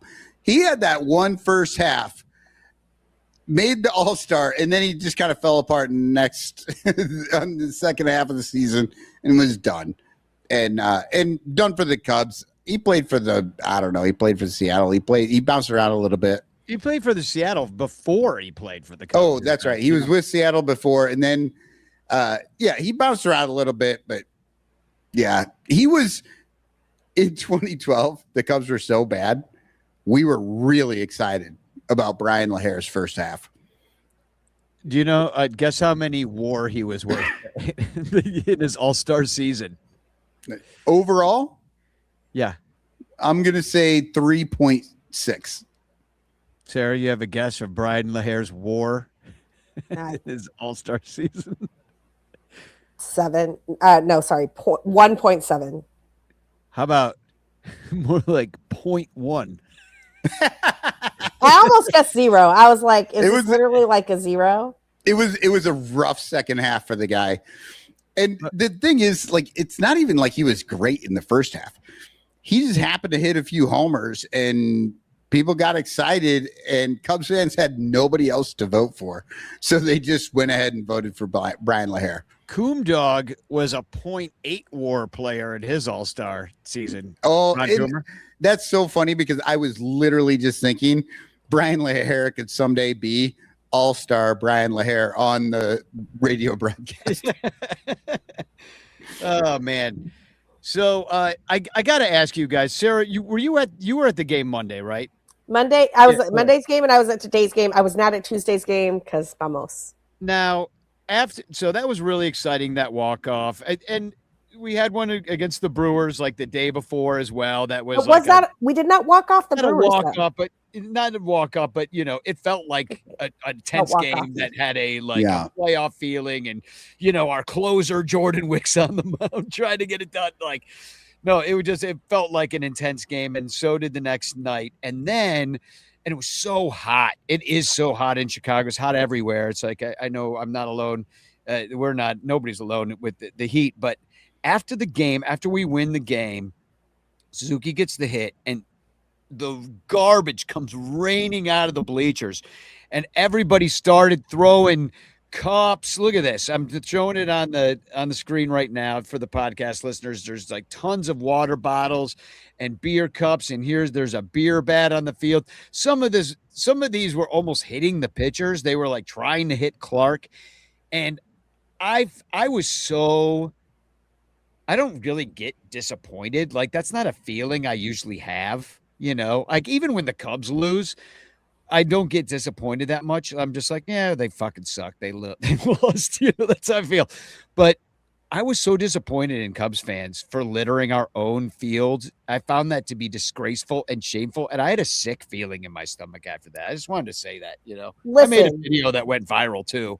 Them yelling at everybody, calling them fucking pieces of shit. Listen, be better, Cubs fans. Like, seriously, this is not okay. I don't care how many beers you've had. I don't care how hot it is. I don't care how good the game is. I don't care how bad the game is. Like, if the Cubs lose 23-3, you are not throwing your trash on the field for the Cubs workers to pick up. That is amateur hour, and we are better than that in the city, and I will have none of it. Now, and also, why? That's the thing that I do not understand. And it's not just Cubs fans. It just happens to be Cubs fans this time. But when your team wins and then you make a mess or you break things or whatever, like, I don't understand that at all. I will break a bunch of shit when the Cubs lose, sure, but not when they win. The goddamn it, and punch a wall, break your hand. But, and I've seen garbage get thrown on the field at Wrigley Field, and it's usually when the umpire fucked the team over and everybody's mad or like it's usually mid-game. Yeah, it's usually in the middle of the game, and it's like there's a 3-run homer, and it gets called. The Cubs hit a 3-run homer, and they're like, actually, it was foul, and they called it back, and everybody raids garbage on the field because they're trying to disrupt the game. This was in celebration of the win. So that's what didn't make sense because I'd seen it before. And I guess that other version doesn't bother me as much. Like when there's a fight and then a bunch of people get ejected, here comes the garbage. Then I kind of like, well. They both bother me. Like, honestly, don't ask other people to clean up your stuff because you're a child. Like, no tantrums. We're not doing that. I will say, I did think that the victorious throwing of stuff on the field was probably the Tarp Bros and the Cup Snake guys. Like, that's who does that shit. And all of you need to grow up. Like, that is crazy. Don't do that. Well, I made you can Tarp Bro. I don't care if you Tarp Bro. Cup Snakes are lame, but you want to hold garbage all game, knock yourself out, have a nice day. But don't throw it on the field for any reason. I made the point on my video that these are the same dudes that are listening to all those Manosphere podcasts and try to be a man and look. I've muted all of them. I've muted all of them. I'm like, here's the first way to be a man. Don't throw your garbage on the ground for other people to pick up. It's very simple. Part of being a man, clean up after yourself. So one of the things, Danny, we've talked about, I don't know that we've ever talked about it on the pod, but there's a handful of dudes who just get in my mentions and whatever. So I don't block, I mute. So I don't see you and you don't know that I don't see you. But at one point in time, there was one of these guys who said something to me, and then somebody in the replies was like, she never replies, da-da-da-da. I'm like, you're both muted. Also, nobody owes you a fucking response. You do not get to scream into the void and be an asshole because you think you get to scream into the void and be an asshole. And also, that extends to these people who are like, I get to throw my trash on the ground and other people will clean it up for me. Absolutely not. Be a grown-up. Y'all are sad that the women won't fuck you, and they won't fuck you because you're not a grown up. Yeah, you're way too nice, Sarah. I let people know on Front Street. I follow and I block. Those are the only two options. And I block. There are so many people that I have blocked, and they don't even know it. I just happened to see something I didn't like, so I blocked them. No, but when you block, they can go to your page and see, oh, this person has blocked you. If you mute, they never know. Oh, well. They just think you're ignoring the fuck out of them. And that is the way. Yeah, it is. It is way meaner. It is way meaner, but I just get sick of seeing the people because I get the reply guys, especially for my political work. When I get these reply people and I toy with them sometimes and then I just hate them. I'm like, you know what? I'm wasting all my time. This guy, he replies to everything I fucking say and I'm just done. And so I block them and then they can call me a fucking wuss for not wanting to engage anymore. But no, because you don't owe anybody engagement at all. And ever. And that's what Sarah's saying. She's not engaging. She's just letting them think that that she might someday, which is even like ruins them further. It's like taking a knife and twisting it slowly because they're like, well, do I not want to? Do I? I guess I don't understand. I don't understand that concept because I don't sit around waiting for women to reply to me who never will. Oh my God. So like, honest to God, I don't know what's going on with Danny's fireworks right now. Like, honest to God, look, I'm not going to name the podcast that like sicks these dudes at me because like I know who it is and it's pretty obvious. But like, I'll have a take that like some quadrant of Cubs Twitter will be like, we disagree.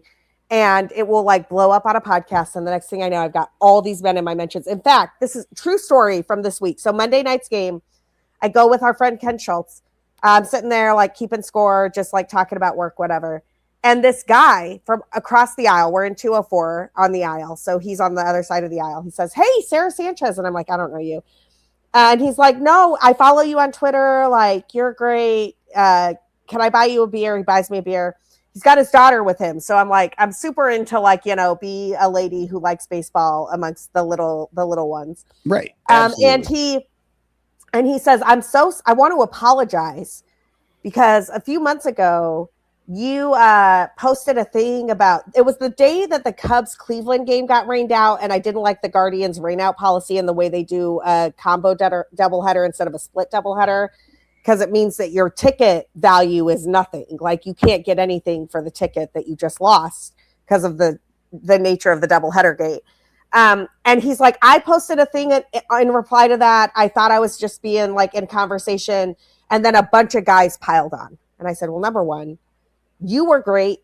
I didn't have a problem with what you said at all. Number two, I didn't see any of those guys who piled on because I've already muted all of them. Yeah. First offense, you come into my replies hot, mute. Yeah, you get one chance. Mute. That's it. Yeah. I don't have time for you. But so I love it when I see these guys and they're like, she never replies to us. I'm like, I don't know you shit. I don't know your reply. Don't come into my mentions hot. Joey says most of these idiots have never been punched in the face. That is exactly right. That is true with the young men. Like they definitely were. Their dads were lawyers and they were raised by a nanny or something. And Salado says men are the worst. Yeah. That's kind of not all men. Some of you are great. But Sarah, don't do me. Not all men. Yeah. Nobody said all men. You don't have to fucking say that shit. Yeah, but not all men. Leave that to me and Danny, the middle-aged white dudes, to say shit like that. I think it actually is all men though. Like, kind of is. There's just those of us that have learned to hide it, kind of. Some of us have been punched in the face. Yeah, I already told you I have multiple concussions. Maybe even by a woman. Maybe there was a woman who punched you in the face. It was like, God damn it. Oh, I've been punched in the face by a woman. Yeah. Oh yeah. I have only been slapped. This is honest God. I have only been slapped out of anger by one woman ever. Good job, Cotton. It's my wife. Yeah. I was surprised too. Yeah. I'm not surprised. And I have to say, that's not why I married her. That would be weird. If that was the one thing. Ooh, she slapped me. I'm in it. Well, it can be kind of the violence and sex. They kind of go together sometimes. Danny, you might need to pivot this podcast because we're in a rabbit hole here. We're in a K-hole. You know what? If you want to talk about this, go join the Discord. We have a spot in Discord where we talk about all of our past traumas and our mental issues because we are this like amazing community that actually supports each other, unlike all the fucking shitballs that Sarah's talking about. So give $1 a month. It's so much cheaper than a therapist, but you also need a therapist as well. No, you just talk to me. I'll tell you what to do.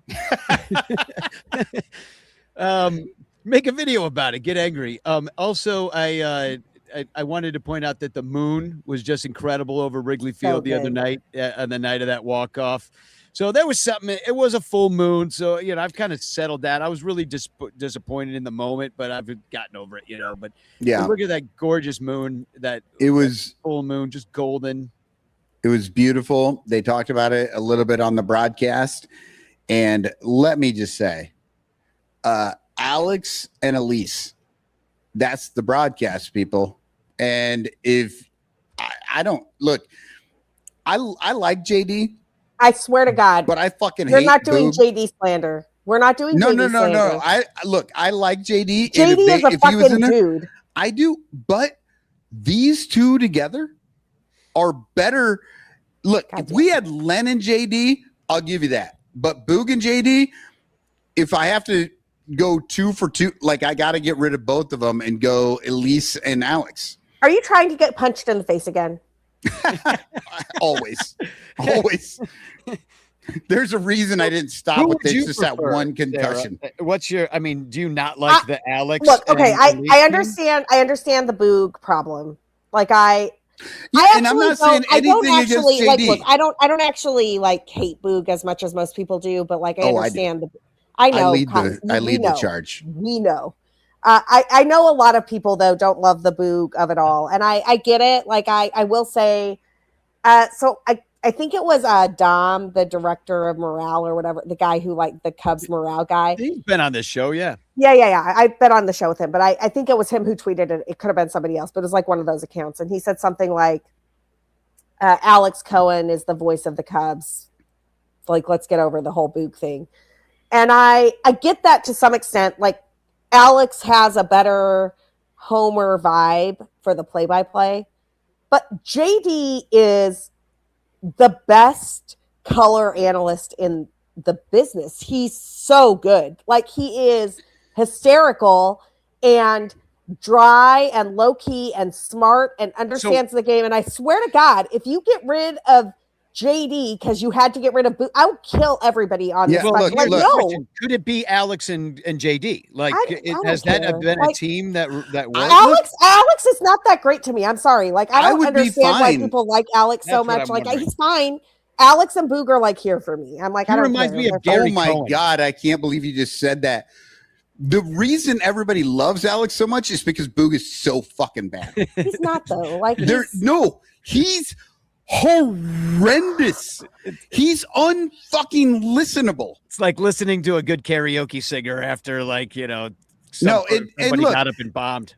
And I'm not saying anything about JD. Like, if you want to go JD and Alex, fine. I'm good with that.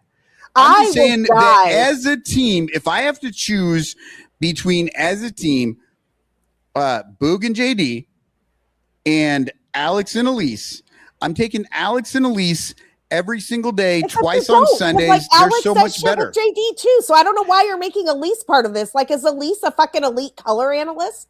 Like, I don't really think she could is. be. She's could not, be, but like JD is. Sarah, why are we arguing about this?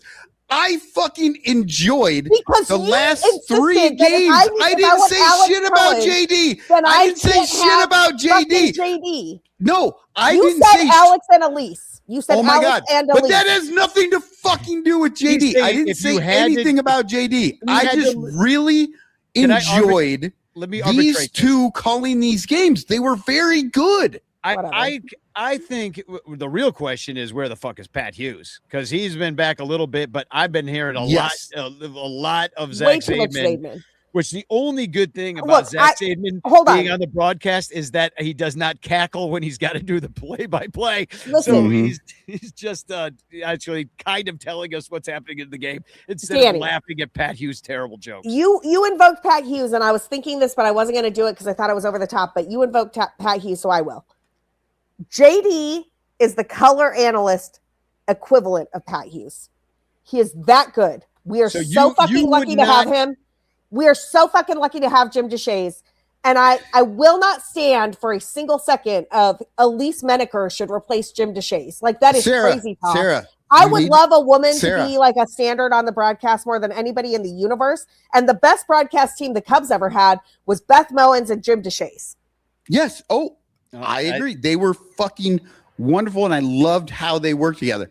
But I was not saying anything about JD. I was just saying. No, you just said we should have Alex and Elise, which means that I don't get fucking JD anymore. Okay.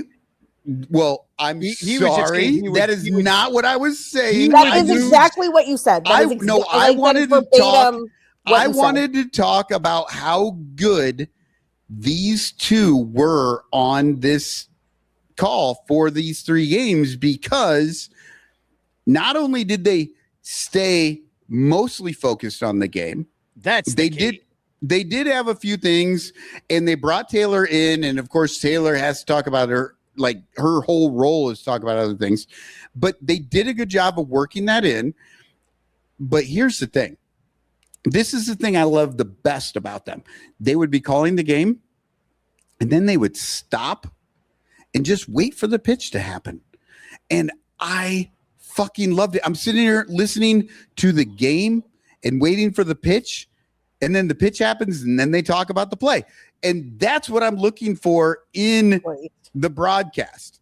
I think Alex, look, I like Alex Cohen. He's fine. He's better than Boog. But like, if we're talking replacement level, where Vin Scully is like a 10 WAR player, Boog is a 2 WAR player, and Alex Cohen is a 2.4 WAR player. Fucking WAR. 2 WAR player versus 2.4 WAR player. That's it. JD, on the other hand, is like a 9 WAR color analyst, and Elise is like a 3 WAR color analyst. But again, I just cannot believe that you're like, oh, I want Zaidman. Alex and Elise forever. Zaidman is a -17 WAR player. Nobody knows how he's still here. Okay, look. How many tackles above replacement? And Matt Hughes is in the Vin Scully tier. Sarah, and that's all fine. You can love JD that much. I actually do love JD. I was literally just talking about what I actually really like Elise. Elise being on the game show, like on all the things, is great. I think she's great. She's better than Boog, and she's better than Alex. And at no point did I say you didn't like. And at no point, she's also not close to Cliff Floyd. Like Cliff Floyd is also like probably better than like half of the people we're talking about right now. Yeah, well, Cliff. Okay. Well, what I notice is that everybody hates all of them. If you go on Twitter, any kind of change that happens will evoke a negative reaction. As far as I can tell, nobody likes any of the Cubs broadcasters except for Pat Hughes. JD. Pat Hughes and JD. I think Pat. Everybody loves this. I'm sorry. Else I am not trying to be an asshole here, but like you went to Pat Hughes. You just left JD out of the equation. You were like, Alex and Elise is so much better talking about JD. I love JD. So whatever. But that's not what I was talking about. Nobody appreciates Jim DeShays. And I am a Jim DeShays stan. Jim DeShays, we are so fucking lucky to have Jim DeShays. I am too. I think Cotton, I don't think that Cotton saying he enjoyed the Elise and Alex meant that he thinks JD should be gone. No, not at all. The broadcast should be Alex and Elise. Yeah. No, I does get rid of. Yeah. Well, okay. Yeah. And if my point is, y'all are sleeping on Jim DeShays. Look, Sarah, let me talk here for a second. Quality babies. If the option is Alex and Elise versus Boog and JD, I'm taking Alex and Elise all day long because it doesn't have Boog. That's because you've got such a Boog hatred. You're willing to because you're King Solomon. You're cutting the baby in half. You're cutting the baby right in half. You're cutting the quality baby in half. The quality baby is quality baby because they're in half. Yes, I agree with that, but at no point was I offering any JD slander. I like JD a lot, and honestly, what you said about JD and Beth Mowins. That's the answer. Yeah, they were the fucking wonderful. Can I? All right. I need to move on because Team USA is going to play soon. Yeah, sorry. I didn't realize that was going to go so far. I didn't either. I'm still surprised about it. I just wanted to love on this last 3 days, the wonder that we got without Boog in the fucking office. Next thing you want, Steve Stone. There will be no Jim DeShays slander on my watch. None of it. And again, the man is the funniest person I've ever heard on a Cubs broadcast. I just omitted him. If you ever go on that Twitter account that is like JD quotes or Jim DeShays quotes or whatever it is all brilliant. It is all just like Jim DeShays brilliance. And the funniest moment that has happened in a Cubs broadcast in the last 5 years was when Beth Mowins and Jim DeShays were calling a game, and it was like the day after those Blue Jays fans got caught having sex up at the rafters. And they're like, doing this back and forth, and the game is going on, and like deadpan, Beth Mowins is like, yeah, they're really getting it on up there. And like Jim Deshaies goes, oh, no, you didn't. And they both just like, they mute themselves because they are laughing so hard. Like, yes.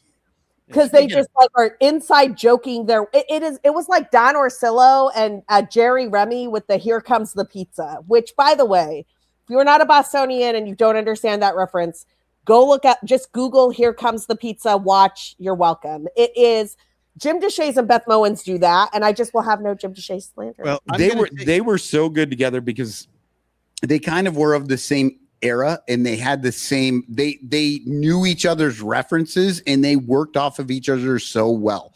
Yes. Like Alex and JD, they have the problem of Alex being just too young and not quite picking it up. I picked JD over Alex.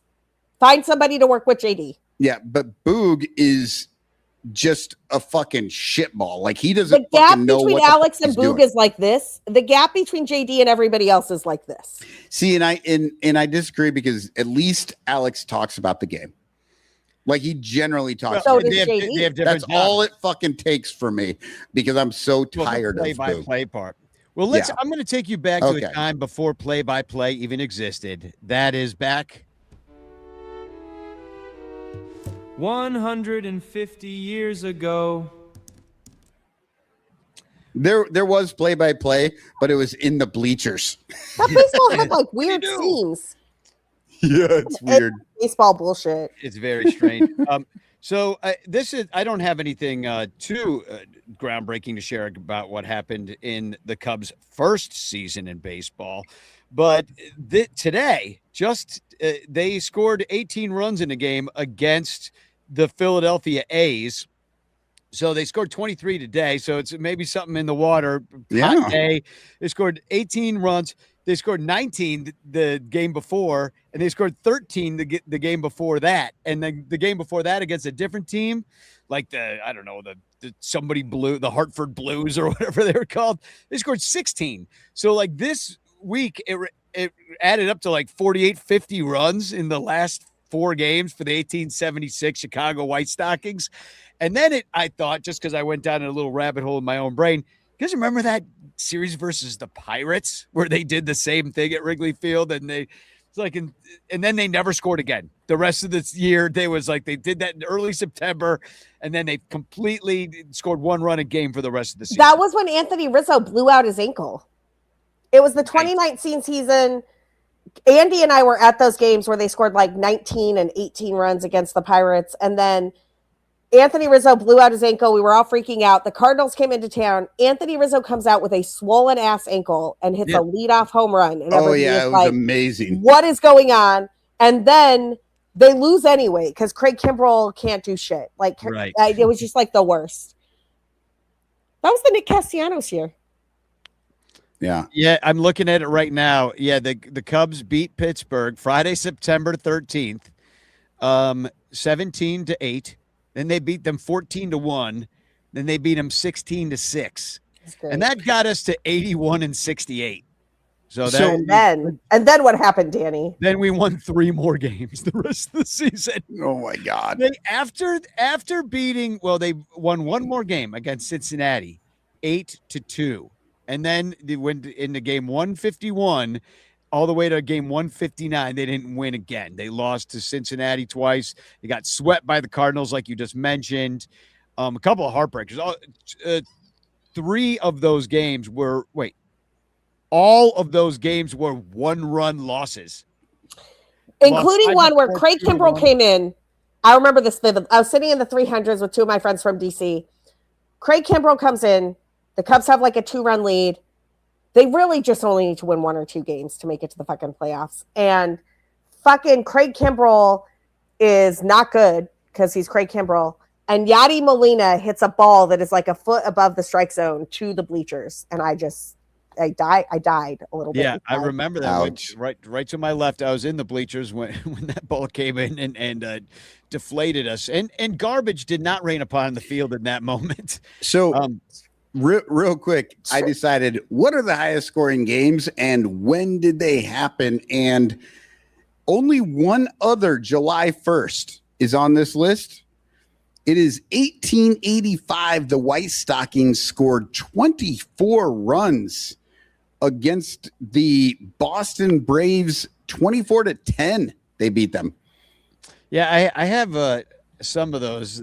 I did ask ChatGPT about it, and there was that famous game against the Phillies. In fact, in the modern era, two of the highest modern scoring era most. in the modern era, which I don't know if you count. Do you count 1922 as modern era? Modern era starts in like 1900 something. Okay. Yeah, well, that July So 3rd 22, I is believe, not is modern in. era for sure. 22 Yeah. is in. Yeah, modern era against the Buffalo Bisons. We beat them 31-7 in 1883. 36-7 in 1897 against the Colonels. And but in the modern era, the Cubs, they played in that game. They beat the Phillies 26-23. And then they lost to the Phillies 23-22 in 10 innings. That's that crazy game when like every Kingman hit like 3 home runs. Yeah. And if I'm not mistaken, those are the highest scoring games ever, right? Because the most runs scored in the game by both teams. Like those are insane numbers. Was that 49 runs in that game? Yeah. And that's before the position players would pitch. I don't think a position player pitched in that game. Exactly. Like today, does not get to 23. And they don't do that. Oh, dude, when they brought in the Nunez or whatever his name is, the catcher, I was like, that's not his name. I don't remember his name. Duran. His name is Duran. When they brought him in to pitch, I was like, oh, this game's, we're scoring 20. Yeah. Oh my God. Inning, I was like, two innings of like this guy pitching. I did not think that, but I was proven wrong very quickly. I mean, should they just have slaughter rule? Like if you're winning by 15 runs after the 7th? No, because of days like today, where honestly there was a moment in the 9th inning where I was like, I don't know, man, the Padres might come back. Well, I think that there should be an option for the losing team once the 7th inning is completed to maybe do that, right? To give up. Yeah. Right. Like we're done. But not necessarily like a mandatory or whatever, because I mean, you don't know, because like today we got to see a number of guys for the Cubs. Yeah, Justin get Dean some got opportunities to play. Opportunities hitting off a. It doesn't matter. We get to see those guys get out there and play a little bit because Craig won't let fucking anybody play. Alcantara got to play for 4 innings because he's a right-handed hitter. Like, yeah, I don't know. It's the only way to get these guys in sometimes. So I kind of like that, but leave it up to the pitching. Like we kept Wicks in. Now, what do you think of this idea? We kept Wicks in there today, and they didn't have to do that. We could have put in a position guy too. Well, here's the thing. I do not believe a winning team should ever be able to put in a position player. Why not? That kind of shit pisses me off. I know it's freaking lame, but it's it's unethical. Right. There just should be that should be a rule. But if the losing team and you have 6 outs left and they want to just pack it in, I might be okay with that, because I was fucking done with that game maybe 40 minutes before the game was over, because the Cubs just kept hitting. I don't know how much I've said this tonight, but Joey's saying #Chance in the chat, and you could win that Frank Chance postcard sent to you by me with a message of love and doom. Andy Wells is saying it, #Chance in the chat. Andy's coming in pretty soon. Gonna watch the Dodgers play. And anyway, well, let's get to the preview. Cardinals coming to town. They haven't been to Wrigley yet this year. They beat us 2 of 3 Which games. is a travesty, by the way. It's ridiculous. So, and it's kind of weird. They've got a night game on Saturday. They're going to have fireworks after it. There's a 3:05 start on Friday, which that used to happen back in the 80s. They used to call it the businessman special. And Joe Madden they actually had those when Joe Madden was there, and he put a stop to that bullshit. He was like, no, we're not doing this 3:00 because the sun fucks with us real bad in like the 5th or 6th inning. Well, and also all the different start times. I think it's your body rhythm. That's what he was complaining about as well. But each team in that series in St. Louis scored 12 runs. So it was pretty evenly matched. There was like a one run game and then like 2 games where we beat each other handily. They play a little bit better on the road than at home. Like it's not that big of a split, but they did just lose 4 in a row to Arizona and Miami, but they won the last 2 games against Miami and Atlanta, which they still have to play tonight and they have to play tomorrow. So we get the off day and they don't.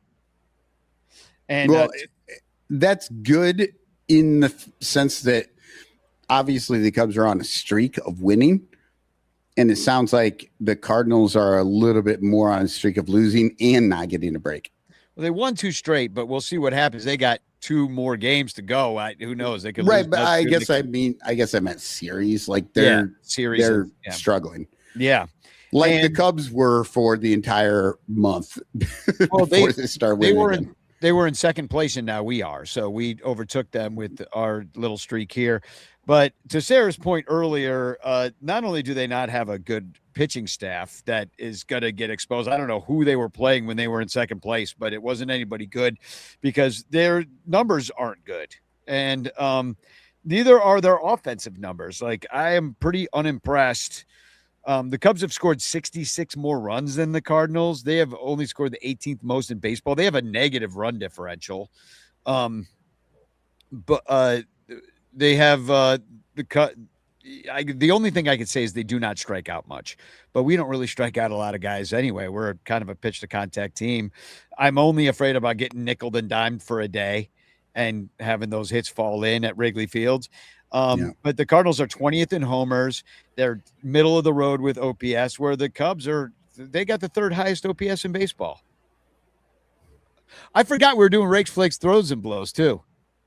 Oh, I'll do it after this. It wasn't in the rundown, so I was like, we'll skip it this time. I don't give a shit. All right, we'll do it. Well, we could do it. But also, they're pitching. Again, that's what we call that's what you pay to learn the art of I've forgotten what it's called. Improv. Yeah. Both teams. The worst improv ever. What's it called? Oh, yeah. Improv class. Both the Cubs and the Cardinals have a 4.24 team ERA. Both of them. That's right in them 18th in baseball.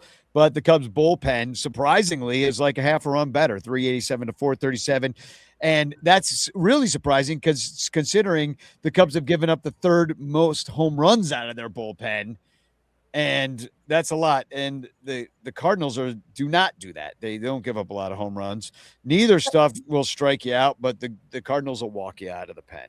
So. Yeah, the Cardinals they didn't get a bullpen this offseason. Yeah, they thought they were going to lose. So they were like, we're just going to let the kids play, and we're going to trade Wilson Contreras, and we're going to trade Nolan Arenado, and we're just going to like do our thing. And it turns out they didn't lose. It's amazing. They have no pitching. It's very funny. It's amazing what you're talking about there, Sarah, because a lot of these teams, I don't know, certain teams that we know about, don't like to let the kids play. And sometimes the kids can be really fucking good. For a while. It's like... Listen, if you have the right mix, you can run that shit to a World Series like 2016. Well, let me say, so Jordan Walker has had 2.5 seasons of struggles, but he came up as like a 22-year-old. And suddenly he looks exactly like what everybody was promised. Like Jordan Walker is having a very good season. Alec Burleson was blocked by Wilson Contreras. And look, I think Wilson Contreras is the better player, but Alec Burleson is very good. Like any team would take a guy who gets on base at like a 340 clip and hits home runs as their first baseman. Ivan Herrera is not a really good catcher, but he's great DH and he can hit. And then you've got like just kind of the wild card thing. Like JJ Weatherholt is a rookie and he's doing really well. Like Mason Wynn is a good defender. So I think the Cardinals are good. I think they have no pitching though. Ironically, the Cubs also have no pitching, but the Cubs tried to have pitching and the Cardinals did not. The Cardinals were like, we're just going to roll out Kyle Leahy. It'll be fine because we're going to lose. Well, yeah, Kyle Leahy's going in game 2. I don't know. The Cubs are still TBD for the entire series, but I'm we have no guessing pitching because all of our guys are hurt. Danny, I think you misread that. They're TBD for the entire season. From here on out, they have no Danny, fucking you might clue. pitch. You might pitch for the Cubs. Cotton is going to come in the 7th inning. They're like, we just need a guy who can throw. All I got to do is grow a mullet and shave this part so that I've got a goatee. They'll be like, that goatee is gray as fuck, but you gotta relieve pitcher's body. So we're gonna let you go. Andre Palante, we've done well against him. I'm looking at it. Bush is batting 1,000. He's 6 for 6 with 2 dongs. These are not good pitchers. Yeah, Ian Happ is batting 467 in 15 at bats. All conference Happ. Yeah, maybe Horner get. Yeah, I mean conference. Yeah, all conference. I'm not wrong. No, so there's good numbers. Horner's got a dong against him, so maybe he kind of comes into it like kind of Dansby did. And I'm guessing it would be David Peterson's turn. So I think he's going to be good though. Like David Peterson was a sneaky good trade. Yeah, I agree. I especially when you point out that FIP situation, which everybody did on Twitter. They're like the FIP, and I almost want to make fun of it, except for that it's kind of true. No, so one of the things I've been tracking literally since the Kyle Hendricks days, because Kyle Hendricks was one of these pitchers that his ERA always outperformed his FIP, and everybody was like, "Oh, it should fall apart any minute now." I'm like, it's not going to, because Kyle Hendricks has a good defense behind him, and he's pitching to contact on purpose, and he knows what he's going to do. And then he went to the Angels, and he didn't have a very good defense behind him, and he was really bad, right? Like the Cubs have had this defense first philosophy for a while now, and every year, more pitchers on the Cubs outperform their FIP than they overperform rather than underperform their FIP. Right. Yeah. And at the moment, when I wrote this article about the David Peterson trade, it was 10 out of 14 Cubs who had pitched 20 innings were overperforming their FIP. Yeah, well, it's got to help. Peterson has the biggest gap between ERA and FIP in the bigs on guys who turned 20 innings. It's like 4 runs. Like 4 runs. Yeah, it's insane. Like I don't think it was a bit eye-popping, to be honest. Yeah, when a FIP is a half a run difference, like then you're just like, well, yeah, whatever. Whatever. But when it's 4 runs, you're like, hold on. Yeah. That doesn't even make sense. That's a whole different pitcher within that 4 runs. Yeah. But imagine if you have like, I don't know who's been playing shortstop for the Mets with Francisco Lindor out.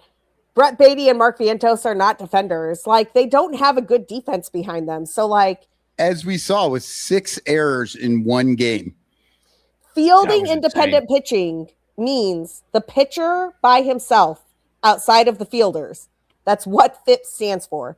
And like the Cubs have the best defense in baseball. Arguably. Yeah, they will lower your ERA. They will lower your ERA. Well, the only way you will not lower your ERA is if you're Jamison Tyon giving up home runs. Yeah, exactly. There's nothing you can do with that. If there's no way to catch it. Yeah.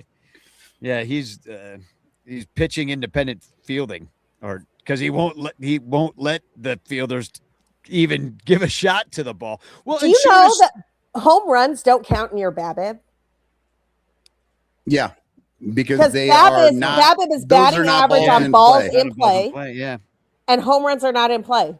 Yeah. So, like, if you're a guy who gives up a bunch of home runs, that doesn't show up in your pitcher BABIP. Yeah. Well, it shows up where it counts, is in the box score, and and Imanaga stopped giving up dongs. He had a really good. He gave up. He had a game that he didn't give up dongs when he should have. He was good this week. Yeah, we were all worried. It was good this week, but he makes it happen. Talking about a crafty pitcher, he's getting it done. He figures out how to do it. He's a professional pitcher, and I think he might go on he probably will go against Leahy on Saturday, and that's a night game. And hopefully he won't be the one giving up the Rockets red glare, and it'll all just be after the game that the fireworks happen, not during it for Imanaga. And then Matthew Boyd, probably, I'm guessing it's his turn, and I'm wondering if they'll do an Assad thing, because you do have they got another day off on Monday.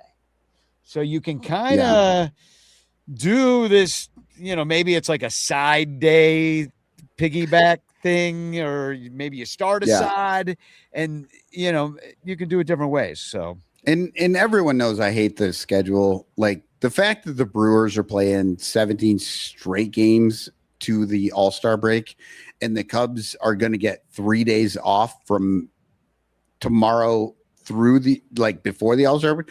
That's insane. That's just stupid. Like, you don't need to do that. It is so easy to just give every team 1 day off each week. It's the easiest fucking thing in the world. And Major League Baseball is just like, nah, it's more fun that if a game gets rained out, we have to consult the fucking gods to find out if there's one possible day when these two teams might connect. Yeah, exactly. We'll read the oracle, see if there's a Thursday sometime in August where we can fly across the country and make it. Yeah. What does Cubstradamus say? Yeah, a team has a rain out, and in New York they're like, throw the bones. You want to know what Cubstradamus has to say about it? Yeah, the Mom Shrine is a nice memorial, but I'm gonna turn it into a glory hole. I'll go gay for pay while the Cubs are away playing the Baltimore Orioles. Glory hole, glory hole, glory hole. Oh my God. Did he have a hockey mitt on one, or I don't know what the fuck is going on here. No, wait, maybe that was cricket. In cricket, they wear those big gloves, right? Wrong sport, Cubstradamus. Yeah, we got the Orioles after this. We go, and then he had like a 2-foot hot dog in his hand. Well, he always has that. We got looks like Baltimore, and then Cincy going to Cincinnati. It'd be hot there. All right. Well, we got only a couple minutes left. I want to say that I'm working on John Baker Day. I'm ready to announce a bunch of great stuff. One of the things that just a little preview of it is that John has become a mental skills coordinator for the stars. Basically, he takes private students for the mental skills. So as part of John Baker Day, which we can get a matching grant up to $5,000 of a matching gift for John Baker Day. So we can raise up to $10,000 for the musical, The Game. But John is donating 12 sessions, $3,500 value, that you could get one-on-one mental skills coaching with Baker himself. Here's what I want John to donate: a job to me in his mental skills coordination lab. Who would not agree that I would be amazing in that capacity? When you show up, you deal with me for 15 minutes. And then you go to see John, and all of a sudden your fucking problems are solved because you're no longer dealing with me. Makes sense. So anyway, I'm super excited. Also, Sarah, I'll have you know that I'm going to be putting up this original Wilson Contreras signed flag piece for auction, because I'm trying to raise money for this show. I need 60 grand. So if maybe you get in on that auction. And also the Matt Kammerer Javi, this is the original, the Javi over the island of Puerto Rico. That's going up for auction along with a bunch of other great stuff. So I'm just kind of, rolling the bones myself on this project, and I'm just gonna out with the old, in with the new. It's time to find new homes for some of this stuff, raise money, and make art. And I really appreciate John coming on. The 30th is when we're gonna do the show on that Thursday night.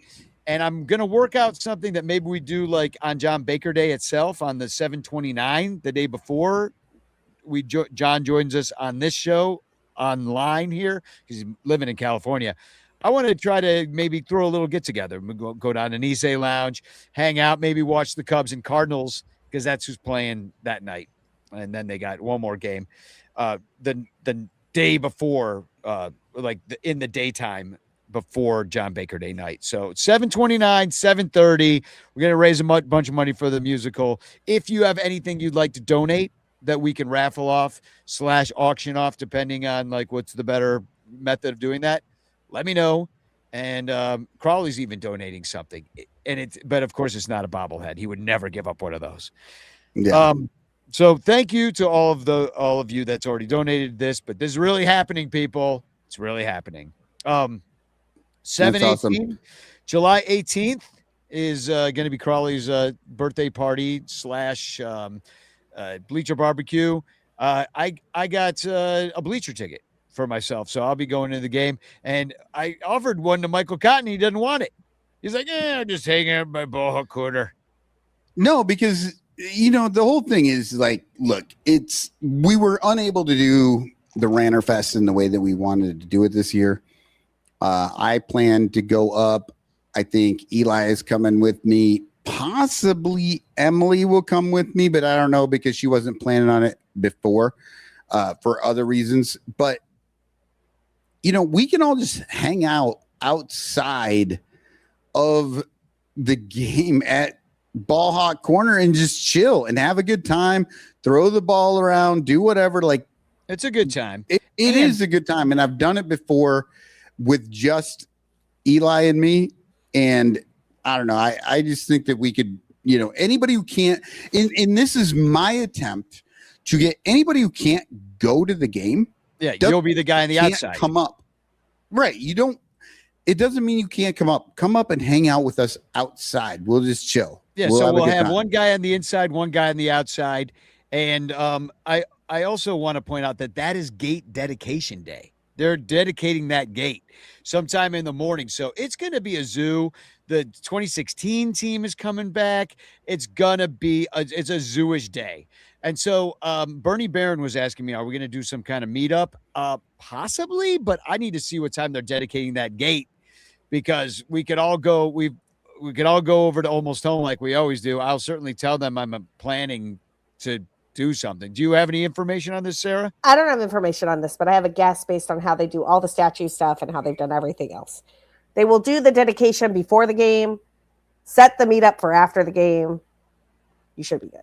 Well, the meetup is the bleacher barbecue that Ken is having everybody. Where I will be chilling. I mean, I think before the game is going to be the fucking gate. I agree with you. I agree. That's when it's going to be. And so, but maybe they do it like at 9 a.m. and then we could still go to Almost Home. They're going to do it right before the game. Now, that's what they do with all of them. Yeah. So no announcement yet. So we'll figure it out. But we'll see everybody. And also save the date. Sarah, you should come to Cincinnati on the 19th of September. We're going to hang out with Billy DeVore. I might be able to do that. Meet about that. It's going to be Emily and I will be down there. Yeah, Emily and I will definitely be down there. We had a great time last time. I've never been to Great American Ballpark. I need to check it off the list. Yeah. Oh yeah, we're going to get group tickets. And another thing about the 18th, Britt from Fanarchy sent me a bunch of Fanarchy hats and shirts. So I will be showing up on the 18th with Fanarchy hats and shirts for free while supplies last. So Fanarchy, come on through. Oh, and Chris is asking, are we going to do Dan's game this year? Funny you ask, because I've actually been texting with Dan's mom and Dan's friends about the possibility of maybe doing it in Cincinnati. Okay. Yeah. Unfortunately, Rogers had a few health issues this year. Got in and seeing the doctor. That's Dan's dad, and so they're just kind of going to play that by ear. So it'll be more of a last minute thing if we do a game for our dear departed ranter Dan Nielsen, who we love dearly. We love his parents dearly. So I'd love to do something, but we may or may not be able to. But we'll certainly raise on Dan's birthday. Yeah, we will absolutely do something for Dan's birthday, even if it isn't a game that we can all get together because well, we will be together on his birthday. Yeah, we will be together on his birthday in Cincinnati, but the Cubs are barely in town in September is the issue. Right. I'm just saying, like, it may not be like a full on, like we're going to this game or whatever, but we're definitely going to do something. We will commemorate this. Time is a flat circle, obviously, but fuck, it's moving along. I can't believe it's been so long. It has. Yeah. All right, let's give away a chance post. Well, hold on one second, Danny. Pop us back up there, because the next time we get together, look, in lieu of this is the a Cubs scarf, so World Cup style. Whoever won the pick'em game for the first half of the season will get this scarf, because nothing says baseball in the summer, especially on the hottest goddamn day. It is like a scarf. So somebody's going to win that. We were going to go through it today, but we're running long. Somebody randomly picked the most wins they possibly could, and you will get a scarf. Who was it? I don't know yet. Oh, you didn't look at. Okay. No, we were struggling with the time already. So yeah, us, shocking. And I did forget TFCs. I do have one. I have two. Okay. Okay. Can we hurry this up? I rewound the Cubs game 2 hours so I'd be able to watch the post game after this, and we have gone 2 hours and 5 minutes. And I'm missing the post game show. I know. Oh, right. Okay. Well, this is a quick one. The eye training has really paid off for Dansby. And why is he making that dumb face? For some reason, they caught Dansby doing cross-eyed, like weird face in the dugout. I thought it was hilarious because we were talking in the Discord chat about all the eye training today. Here's mine. Roster update. Whole pitching staff dead. That was in the style of the Cubs announcements that they put out. Yep. All right. And here's one I got. Jared B says only Bregman could go 0 for 5 when his team scores 23 I runs. noticed that. I wasn't going to say it. I was like, I won't pick on him because we scored 23.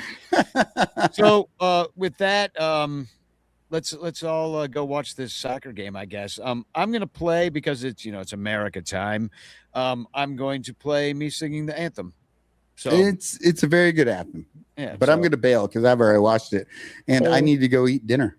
Yeah, we're all hungry. Spagog, y'all. Spagog. Spagog. Peace. Spagog.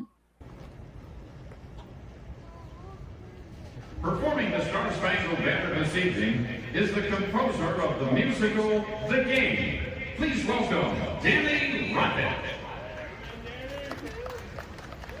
Oh, say, can you see by the dawn's early light what so proudly we hailed at the twilight's last gleaming, whose broad stripes and bright stars through the perilous fight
Forgot to do chants. Thanks, Joey, for texting me and letting me know that we forgot it. So I'm just going to draw this sucker. Somebody's going to win a chance postcard. Not to doorknob the national anthem, but that's what's happening. And around she goes. Where she stops, only the chance tool knows. And the winner is Toad ND. Congratulations. You will receive a Frank Chance postcard sent to you by me with a message of love and doom. And with that, I bid you all a very fine